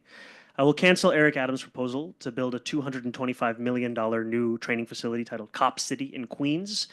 I will ensure as well that the NYPD does not need to have an 80-plus person communications department. I didn't need to see a 5-minute video shot by drones of how the NYPD invaded Columbia University. We need 1 to 2 people to be able to share the basic facts. And finally, I will put the NYPD under civilian control. Too often in New York City, it feels like the NYPD runs the mayor. And there are real life consequences for this. You know, you mentioned use of force. NYPD's use of force in traffic enforcement, 91% is on Black and Latino New Yorkers. Use of force is up 25% in the last year, including on college campuses. And we've seen people lose their lives. We've seen people be killed because of these decisions. And all of this while we're being told that there's not enough money for libraries, yet the NYPD has an overtime budget of close to $1 billion, which Eric Adams today said it's going to be $900 million for the next year. And, you know, some of the things I'm saying, they might sound like a radical departure from Eric Adams. But when he first ran in 2021, he said he would cut the NYPD's overtime budget in half by the end of the first year. He said that New Yorkers don't have to choose between safety and justice. In some ways, I agree with Eric Adams from 2021. I just am running against Eric Adams in 2025 and the record that he actually has. Thank you. What can the city do to increase access to reproductive health care, including abortion, and improve maternal health outcomes? So there are a few things that come to mind. The first is New York City has an abortion access program where about, we have more than 10% of calls come from out of state. About a third of calls are Spanish speaking. We need to further invest in that program so that they have all of the resources to deal with what we know is going to be an even larger amount of incoming requests for help. Second, we have Local Law 17, which we need to enforce to ensure that New Yorkers are protected from the lies of crisis pregnancy centers, to make it clear that there is a truth as to these things, and that's what New Yorkers deserve.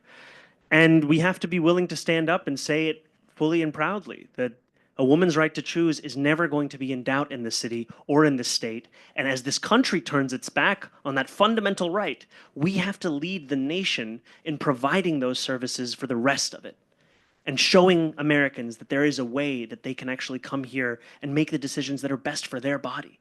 Because right now what we have are women and doctors being put aside so that Republicans can make these kinds of decisions. And there are so many women who have already lost their lives as a result of this, because doctors know that they have no choice but to sit on their hands because they don't want to risk going to jail. And I know that many of us grew up in this country thinking those days were behind us, but they are back once again. And I think New York City deserves to be the place that shows it can be very different. And we can do that by actually investing in the programs we have and standing up and making it very clear that we are not going to accept this kind of a federal administration's demands that we consider women to be second-class citizens. And finally, when you stand up for New Yorkers' values and you stand up for the laws of this city and state, you will undoubtedly face a threat from the Trump administration that we're going to strip you of your federal funding. We cannot allow ourselves to be held hostage by a federal administration like this, and we will have to find the funding within our city and our state, and I'm confident that we can, as opposed to trying to curry favor with the federal government.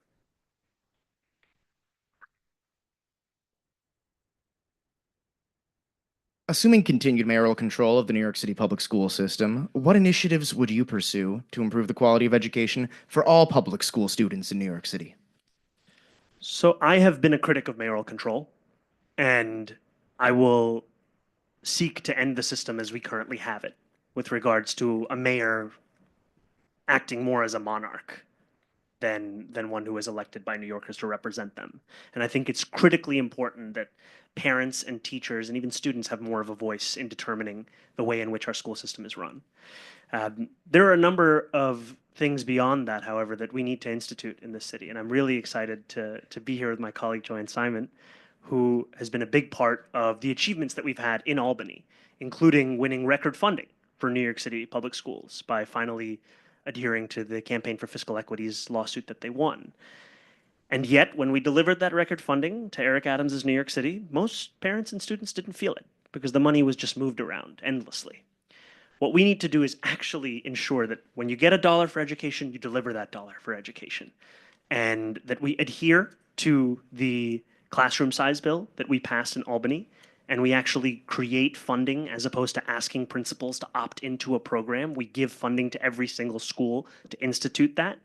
That we also make sure that every street in front of a school becomes an open street, because we do not need to have parents and children worrying about their safety as they go in and out of school. And we've seen just how desperately unsafe this city can be on our roads and our streets, especially when you have cars gunning down, breaking the speed limit, and knowing that there's nothing that's actually going to hold them accountable.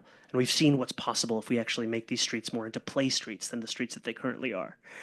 Also, I've been really inspired by the pilot program in the Bronx called Every Child and Parent is Known. It's a program that seeks to connect children who live in shelters and their families with someone who works in the public school system. And what we've seen is it requires that public school employee to meet with that child once a day in person, once a week in person with the family. And there are real impacts and benefits to what it does for those kids and those families. We need to scale that up, not just to every school in the Bronx, but to this entire city, to show the kind of attention to the very New Yorkers that we too often view as statistics. And these are some of the things alongside fighting for the very programs that often motivate children to stay in school, which are currently the ones that Eric Adams has put first on the chopping block, whether it be after-school programs or extracurriculars or the social workers that are in these schools that are often helping students stay in class. Thank you. On to street safety. You mentioned open streets in your last answer, but could you expand on your plans to improve transportation to enhance safety, accessibility, and quality of the city's streets for all New Yorkers? Absolutely. It's such a great question. I say this as someone who took a city bike to the N, to the 2, to then taking the G, the L, the R, the W, all today. And someone who deeply believes in both the necessity and the importance of public transit in our city and our street safety overall. You know, there are a number of things we need to do. I'm heartened by the NYPD's recent announcement that they are going to discontinue a lot of their high-speed chases, because I've seen one of my own constituents be killed as a result of that, Amanda Cervedio, on 3 blocks away from where I live, killed as the NYPD instituted a chase on a man who was alleged to have committed a burglary. And a New Yorker lost their life as a result of that. I think, one, we need to take the NYPD out of traffic enforcement. It's very hard to ask the person who's double parked to stop other people from being double parked. 2, I think we desperately need to create a protected bike network. You know, I ride on the Crescent Street bike lane, but like most New Yorkers, I don't just live on a north to south axis. I also go east to west. And I need to have protection when I go east to west. And I think it's actually better for everyone when you have protected bike lanes, because I also drive. And let me tell you, it is better when you know exactly where the car is supposed to be and exactly where the cyclist is supposed to be, as opposed to painting a line in the road and saying, you know, you can weave in and out as you so need to. I've talked about making streets in front of schools open streets. I also think we need universal daylighting. I've also lost a constituent to the lack of that. And I, again, want to recognize my colleague here. But fundamentally, I think we need to reshape the way we understand our streets. And congestion pricing is an opportunity for us to do so, especially in the central business district of Manhattan. Jeanette Sadiq Khan wrote an op-ed about all the things we could do in this moment. And instead, we have a mayor who doesn't even want to acknowledge that it's happening.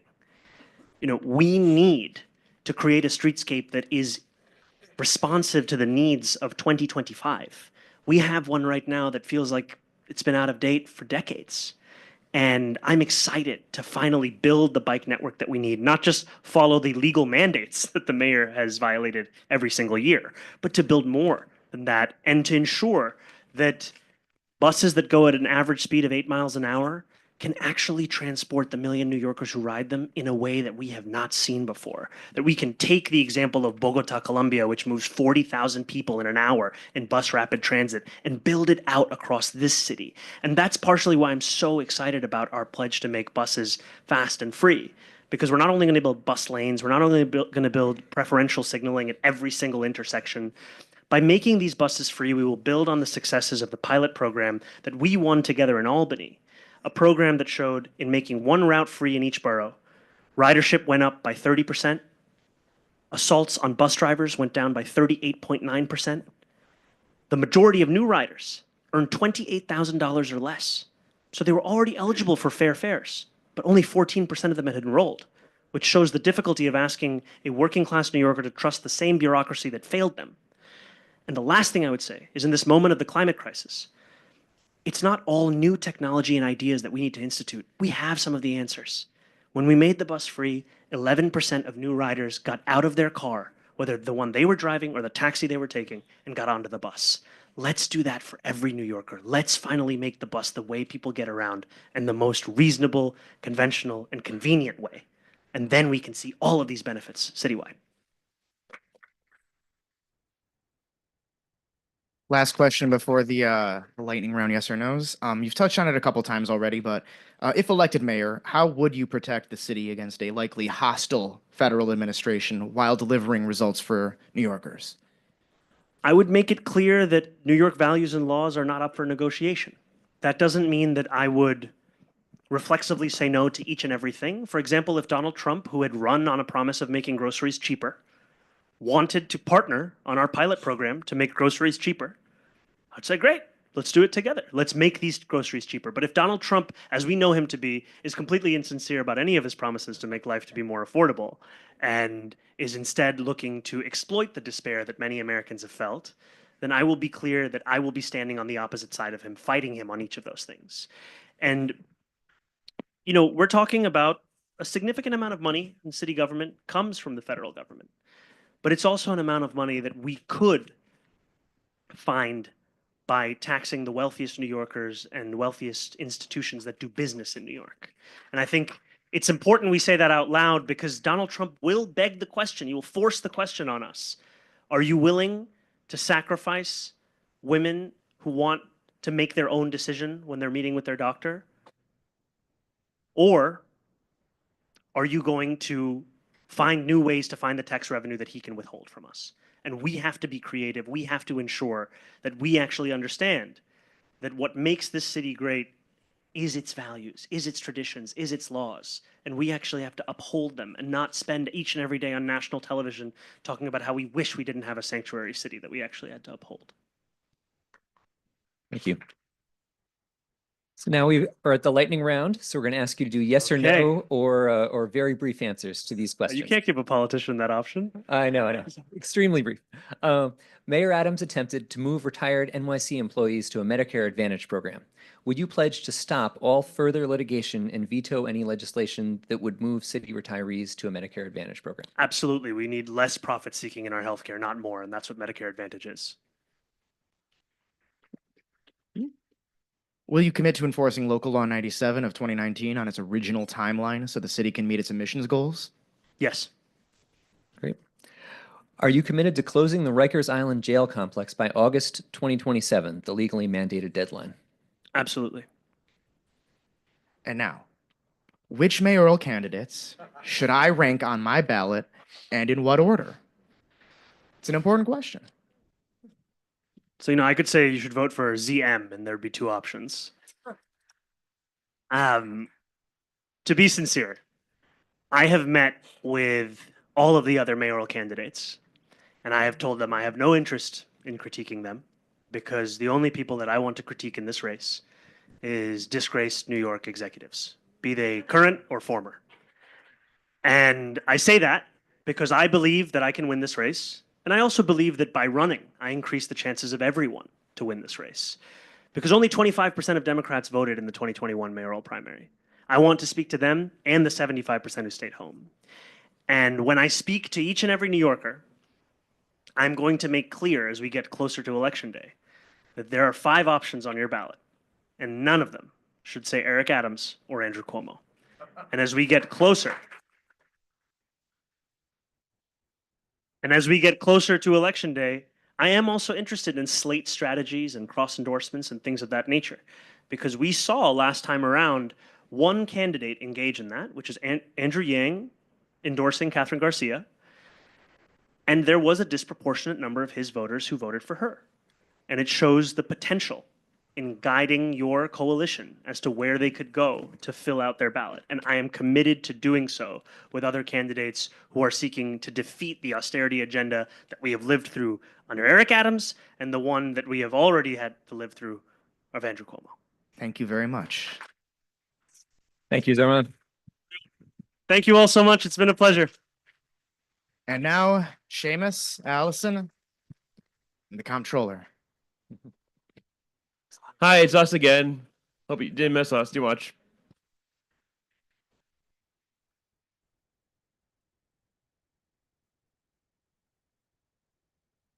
I was joking that I'm going to change my name to Zad Mander to get the Zoran ZM endorsement.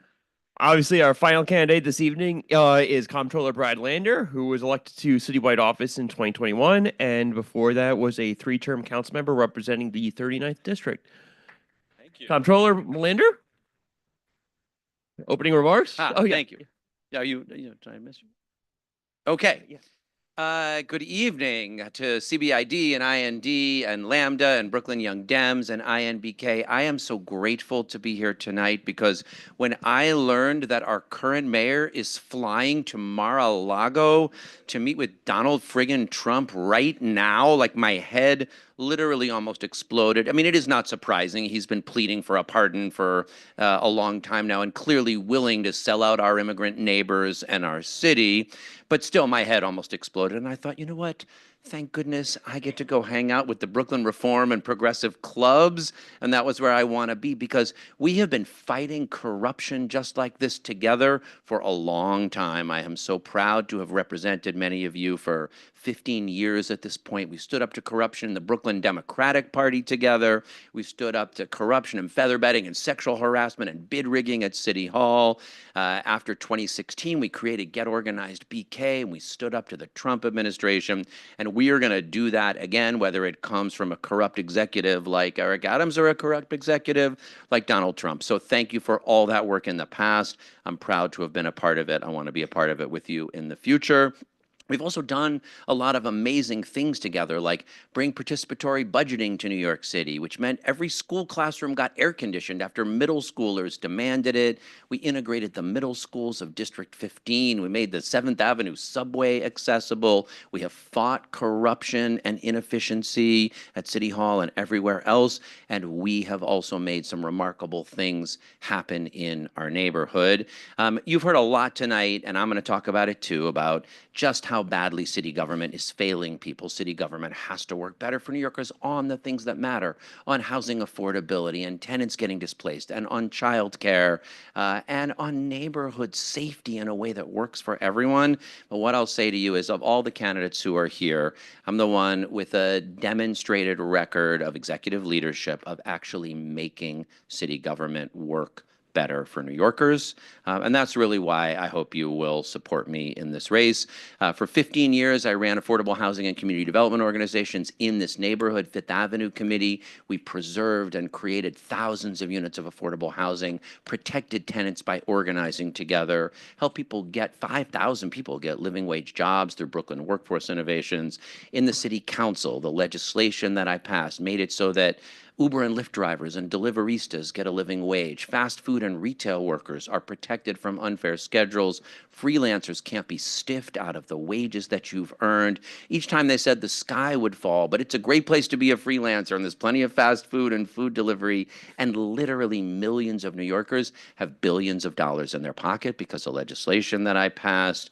As I mentioned, we integrated the middle schools of District 15, passed the Reckless Driver Accountability Act, got congestion pricing implemented, all through work I did when I was in the council. And now in the Comptroller's office, where I've been leading a team of 700 people, Chief Financial Officer and Chief Accountability Officer for New York City. We manage the city's pension funds, $285 billion that are the retirement security of teachers and firefighters and school crossing guards, any municipal employees in the room. All right, thank you for your service. We've earned 10% returns last year that saved $1.8 billion for taxpayers that we can invest in our schools and our parks and public safety. But we've got the best responsible investing program anywhere. Only big public pension fund to have divested fossil fuels. Biggest affordable housing investments in the pension fund's history. We saved the 35,000 rent-stabilized units put at risk when Signature Bank failed. You can do well while doing good. Make sure workers are protected. Affordable housing is a reality, and our portfolio is decarbonizing. So when I am mayor, city government will work better for New Yorkers. Put out a plan on Monday to end street homelessness for people with serious mental illness in New York City. We can do that in the first 2 years of my administration and not be a city where people who are mentally ill are sleeping on the streets of our city. I will focus like a laser beam on affordable housing. That has been my whole career back to Fifth Avenue Committee. I know what we can do to protect tenants better. I know what we can do to get genuinely affordable housing built.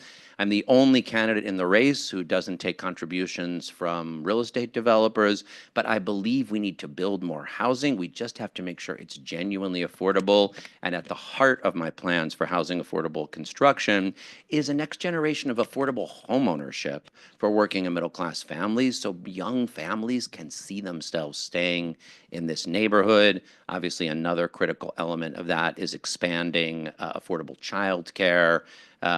We can meet the 3-care promise. We can get every 2-year-old in affordable childcare. We can make sure after school is available for all our kids. But for all of that, city government actually has to work better. And the audits we've done and the programs we've created and the people I've led and the teams I've built will enable us to have a city hall with honest, effective leadership, with great teams of New Yorkers who are showing up for and serving each other. And that's a critical way that we not just stand up for our values, fight Donald Trump, but live up to our values. We need a mayor that's not chasing Donald Trump to Mar-a-Lago, but protecting immigrant neighbors and protecting rights to abortion. But we also need a mayor who's delivering on the basics that make New York City run better. One of the best ways we can stand up for our values is by living up to our values. And that will take somebody with a track record of demonstrated leadership, with a bold commitment to values, and a strong history of partnering with folks just like every one of you in this room. Really grateful for the chance to pitch for your vote tonight. Thank you. You touched on this a bit during your opening remarks, but if you could, please describe a specific plan to increase housing supply and protect tenants from eviction, including how you will work with the governor and state legislature to accomplish these goals. Yeah, I'm going to flip the order because protecting tenants, if people know they're going to be protected in their homes, it's a lot easier for people to support some additional development nearby. And there's a lot more we can do. I was proud in the city council to be one of the people that voted for the original right to counsel bill that says you get a lawyer if you're facing eviction. When we passed that, only about 1/3 of tenants had a lawyer in housing court. It got to 2/3 and evictions dropped by 40%. But Eric Adams has abandoned that commitment, and now fewer than half the tenants get the lawyers that they were promised. That saves money. Of course, you have to spend money on the lawyers, but it is so much less expensive than paying for homeless shelters. It's the best thing we can do to protect tenants from eviction. I was also also proud in the council to pass a great anti-harassment protection that the Adams administration has totally neglected that applies in some of the neighborhoods around the city facing the most displacement. So I will be leaning in on that anti-harassment protection. And we teamed up in this neighborhood to deal with private equity landlords like Greenbrook Partners, thanks to everybody who helped save the seniors at the Prospect Park residence and some of the other folks who were in Greenbrook buildings. There's more we can do there. So that's what we can do to protect tenants. Once you know you're going to be able to stay in your neighborhood, you have a lot more ability to support housing growth. Look, the Gowanus rezoning, the biggest affordable housing rezoning in the last 20 years in New York City, is also the only one that was supported by the vast majority of its community board because we organized together with people, protected the tenants in public housing, got the $200 million to renovate Gowanus and Wyckoff, and invested in a lot of the other things that are keeping the neighborhood creative. The first affordable artist studio lottery is up, and right now, 4 affordable artist studios in Gowanus. Brooklyn Granary, the city's first grain mill with the bakery run by the head baker from Stone Barns, opening in Gowanus alongside all that affordable housing because we want a rezoning together that created a lot of housing, created a lot of affordable housing, and invested in the things that people in the neighborhood said they wanted, whether they were public housing residents or artists or folks who love open space. So that's the model. One critical element of my plan, as I mentioned, is affordable home ownership for working families. We've got this great plan called Homes for City Workers. So if you're a teacher or a public hospital nurse or a social worker, we'll match what you can pay for a mortgage. So if you're a teacher who could pay $400,000 for a mortgage, your pension fund will match it with another $400,000. Now you could buy a home for $800,000, and when you sell it a couple years later for $1 million, we'll split the proceeds. You get $500, the pension funds get $500. Doesn't even take subsidy. They do this at universities around the country. We can create the next generation of affordable home ownership here, in addition to deeply affordable housing and protections for tenants. Thank you. Next question. In light of the incoming federal administration's threats, what will you do to protect our immigrant neighbors? All right. So, I mean, again, my head is still exploding with what is happening tonight, but we've done a lot of this together. I hope you've seen my office released a dynamite report on the value of immigration in New York City. Look, this city is the greatest immigrant city the world has ever known. And I feel it every day. Like, I am so damn grateful to be a Jewish New Yorker. What this city has meant in safety and protection and opportunity for families, it makes me want to weep. And then it makes me want to fight to make sure that every Venezuelan family that got here and Ghanaian or Senegalese family or Muslim family has that same opportunity that my family did. That is what New York City is about. It's why we get the statue in the harbor, and we have to live up to it. So, as mayor, first, I will enforce our sanctuary city laws, and I won't let ICE anywhere near our schools, our homeless shelters, our city facilities. That is the law of New York City. I wrote Mayor Adams a letter detailing all the things he is supposed to be doing and said, please provide checklists that you are doing these things, letting the receptionists in all those places know. They have not done one of those things. So I will enforce our laws. I'll put my body on the line when necessary. It's a little while since my last civil disobedience arrest, and I don't relish it, but I will help protect our immigrant neighbors because we aren't going to let this be a city that turns its back on the statue in the harbor. We are not going to. Well, continuing from your arrests and all that, corruption and impunity have long plagued the NYPD. Specifically, how would you reform or constrain the NYPD to promote accountability to the public, discourage the overuse of force, and ensure the department's compliance with the city's local laws?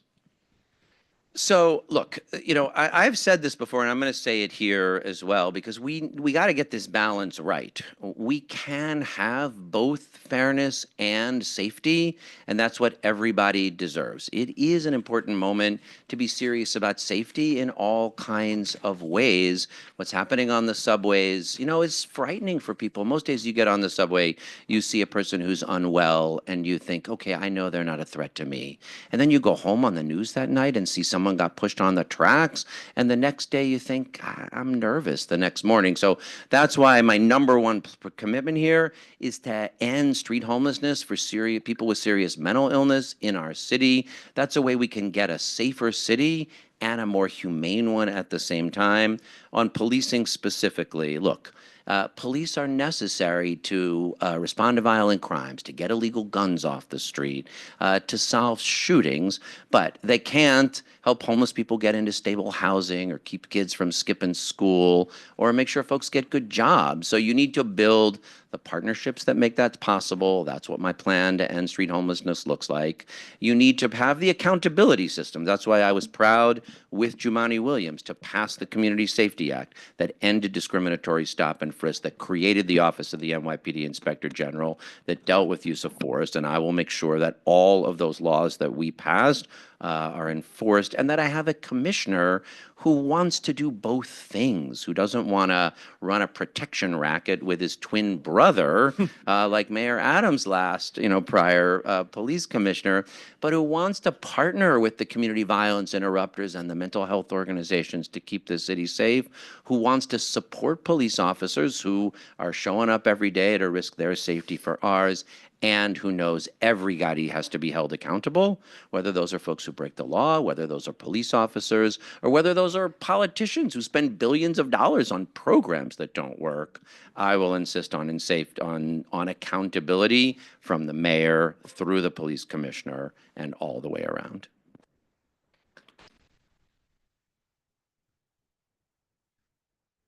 What can the city do to increase access to reproductive health care, including abortion, and improve maternal health outcomes? I'm so grateful that you have this question on the list and that you're asking it of every candidate. It happens, I don't always get to travel with Meg Barnett, my wife, but she happens to be with me tonight. Meg was the general counsel at Planned Parenthood of Greater New York for a decade. So this is something that is like deeply important in our family, and in this moment when reproductive freedom and abortion care are so much at risk, New York City has a critical role to play. Some of that is by supporting local providers already doing the work with more resources, so the Bridget Alliance and Planned Parenthood, of course. There's a lot of good options, though, for in many cases, medication abortion and telehealth are safer and more affordable ways for people to access abortion care. And we can make New York City a refuge for the providers who are providing it, and know that you will be safe and protected here. You won't ever be extradited. We've got systems in place to protect privacy. One thing I'm afraid of is that the federal government, so New York Health and Hospitals provides a lot of abortion care. It's about a $4 billion budget. $1 billion of that is federal funding. So if the federal government were to say, as they may well, if you want to keep your $1 billion in funding for H&H, you have to stop providing abortions, we're going to be in a bind, because we're not going to stop providing abortions, but we can't give up $1 billion in H&H funding. But what we can do is build on the Abortion Access Fund and pay for those abortions with city dollars through those local providers, through Planned Parenthood, through the Bridget Alliance, make sure everyone has access to a safe and legal abortion while preserving the funding that H&H gets. So there are this set of models that can do all those things, like protect patient privacy, make sure abortion care is accessible to everyone, make sure providers who provide it here, both on-site in any of those facilities and through telehealth, are protected by New York City. And that will take an investment of resources from New York City, but it'll actually be less than we would lose from the federal government otherwise. And this is one way, don't forget, we're making New York a beacon, making it a place that protects and stands stands up for immigrants, making it a place where women are fully equal human beings, where reproductive care is accessed. We're going to have people come and live here who want to live in places that are free, where you can thrive and create. It's actually part of continuing to attract the next generation of people who will be the brilliant artists and the great business creators. Like, we have to do this because it's the right thing to do, but it is also a way to keep New York City's economic advantage strong. So this is both the morally right, healthcare strong, and economically sound thing to do.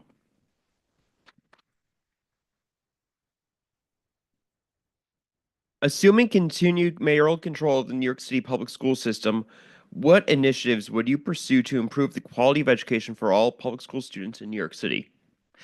So I will flag, I'm a longtime supporter of what we called in the council municipal control, and I would support that as mayor. Mayor's got to be able to choose the chancellor and provide leadership to the school system, but having the council be able to play a role like it does in other areas is the right thing to do, and I would support that. A few things I'll do as mayor. First, the class size law is a tremendous opportunity. Albany passed a law requiring lower class size and providing New York City, thank you, Assembly Member Simon and other state legislators, for getting us more resources. That's such a big opportunity. We did this great study on Brooklyn 305 United, a school merger that took place not too far from here, where an overcrowded school and an undercrowded and declining enrollment school decided to merge because it worked for each of their problems. And they wound up way more integrated, with lower class size, and with a real energy about the school. So this kind of work, when you're reducing class size, can really be a benefit to helping figure out what's our school going to do. That's now an amazing integrated school. But there are schools that are focused on the ASD Nest program for kids on the autism spectrum, and schools that are focused on kids with dyslexia. And when you reduce class size and help a school figure out kind of what its superpower is, remarkable things can happen. That's the kind of chancellor that I'll be looking for. That means you've got to support your teachers better. The pandemic really was like a gut punch to our support for teachers, but that's where the magic is happening, in the classrooms. So I would like to make CUNY free for anyone who commits that they are going to study education and become a New York City public school teacher. So we could signal from, and then I want to have that home ownership program that I mentioned, where you'll be able to double the price of the home you can buy, so that you know if you will come to work teaching kids in New York City. Yeah, we got high expectations. Our kids need a lot. You might be in one of those schools with kids on the autism spectrum or with behavioral challenges, or welcoming a bunch of asylum seekers. And we are going to support you, because that work, I was thinking about this. We called the cops New York's finest, the firefighters New York's bravest, and the sanitation workers New York's strongest, because we know it's not the sanitation trucks or the fire engines that clean the streets or keep New Yorkers safe. It's the cops and the firefighters and the sanitation workers. But we talk as though the schools educate the kids. So I think I'd like to call my schools plan New York's brightest, and make sure that we really and truly support them. What are your plans? It's my turn, right? Yeah. Okay. It's been a long. Can we hear it for the moderators, please? They are working hard. You can tell it's also been a bit of a long night. No, you guys are doing great. What are your plans to improve transportation to enhance safety, accessibility, and quality of the city's streets for all New Yorkers? All right, let me say just a little walk through memory lane, because if you were here when we worked together to get installed and fight to protect the Prospect Park West bike lane, will you raise your hands? Like, we started there. Then we fought to get that 7th Avenue subway elevator to make that station accessible. Then we fought to pass the Reckless Driver Accountability Act after Sammy Cohen-Eckstein and Abigail Blumenstein and Josh Liu were killed. And then we teamed up to finally get congestion pricing passed and implemented when Governor Hochul put it on pause. I convened the coalition that brought the lawsuits that got it taken off pause and put into effect. So that's the work I've done in the past to try to make sure we have safe streets and we are investing in transit in partnership with so many people in the room. And I'll make sure we do the next generation of that as well. Congestion pricing is a huge opportunity because we can do more things like the 34th Street busway. But one commitment I'm going to make is I'm going to do for every pedestrianization or bus or bike project in the congestion zone, I will do at least one in the outer boroughs. So 34th Street will be paired with Fordham Road in the Bronx, and we will keep making sure we build out the bus and bike lane infrastructure. The Adams administration has been doing a terrible job on the Reckless Driver Accountability Act. They let it totally lapse with nothing in its place. And I've been talking to Senator Gounardis and some others in Albany about how we could strengthen it so that if you're one of the 1% most reckless speeders, you could have to have a speed delimiter installed in your car so you can't use your car like a weapon aimed at your neighbors. And finally, I will make sure using the seats that the mayor has as appointees on the MTA board that we get those investments in subway signal modernization, in station accessibility, in platform barriers and new station gates, and in some imaginative new projects as well. I do think the IBX, if we can get it right and think about what we do on the land around it as well as the investment in it, can fire the imagination for next generation. One last idea here is there's links we can make, even just with PATH. You know, all we have to do is make a deal with PATH, and your Metro card could get you to Newark Airport on a one-seat ride on infrastructure that already exists. There is a lot we can do if we think imaginatively, both about transit and about safe streets. All right, in our remaining couple of minutes, we're going to do the lightning round. Lightning round. So, yes or no? Yes. Oh, wait, sorry. Would you pledge to stop all further litigation and veto any legislation that would move city retirees to a Medicare Advantage plan? Yes, I was proud to reject that contract when it came to the controller's office, and I will drop the litigation and make sure our retirees have the health care they were promised. Will you commit to enforcing Local Law 97 on its original timeline so the city can meet its emission goals? Yes, proud co-sponsor, definitely will enforce. Are you committed to closing the Rikers Island jail complex by August 2027, the legally mandated deadline? Deeply committed, but I'm not going to lie to you. It's not going to be done by 2027, and I don't want to pretend it is. I helped pass the law. I marched for it. I will get it closed in my time as mayor, but even the first building, the Brooklyn jail, isn't going to be completed until 2029, and the others 2031, and there's more work needed. So I will get Rikers Island closed. I am deeply committed to it, but I will also tell you the truth about what the timelines can be. All right. We also need more therapeutic beds. It is absolutely true. It's in my plan, even that I put out. It really is 1,500 of them. All right. Last question. Which mayoral candidates should I rank on my ballot and in what order? I already told you I'm going to have to change my name to Zadmander so you can know. Look, I want to say this.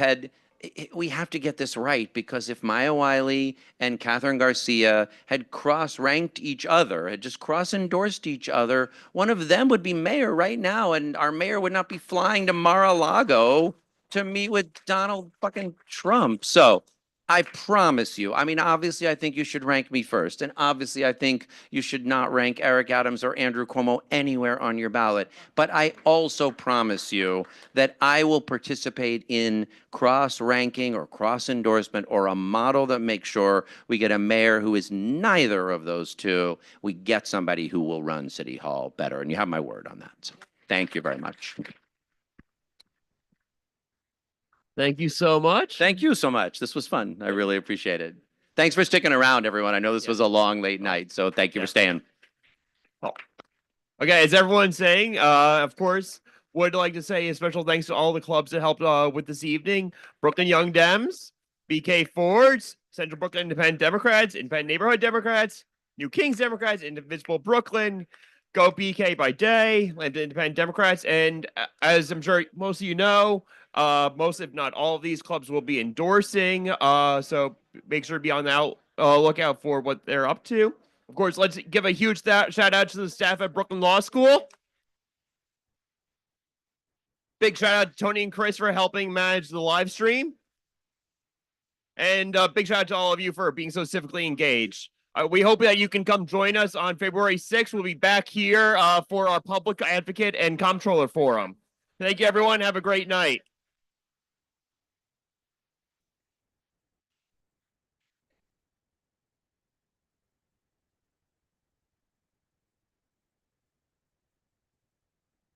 Yeah, sorry.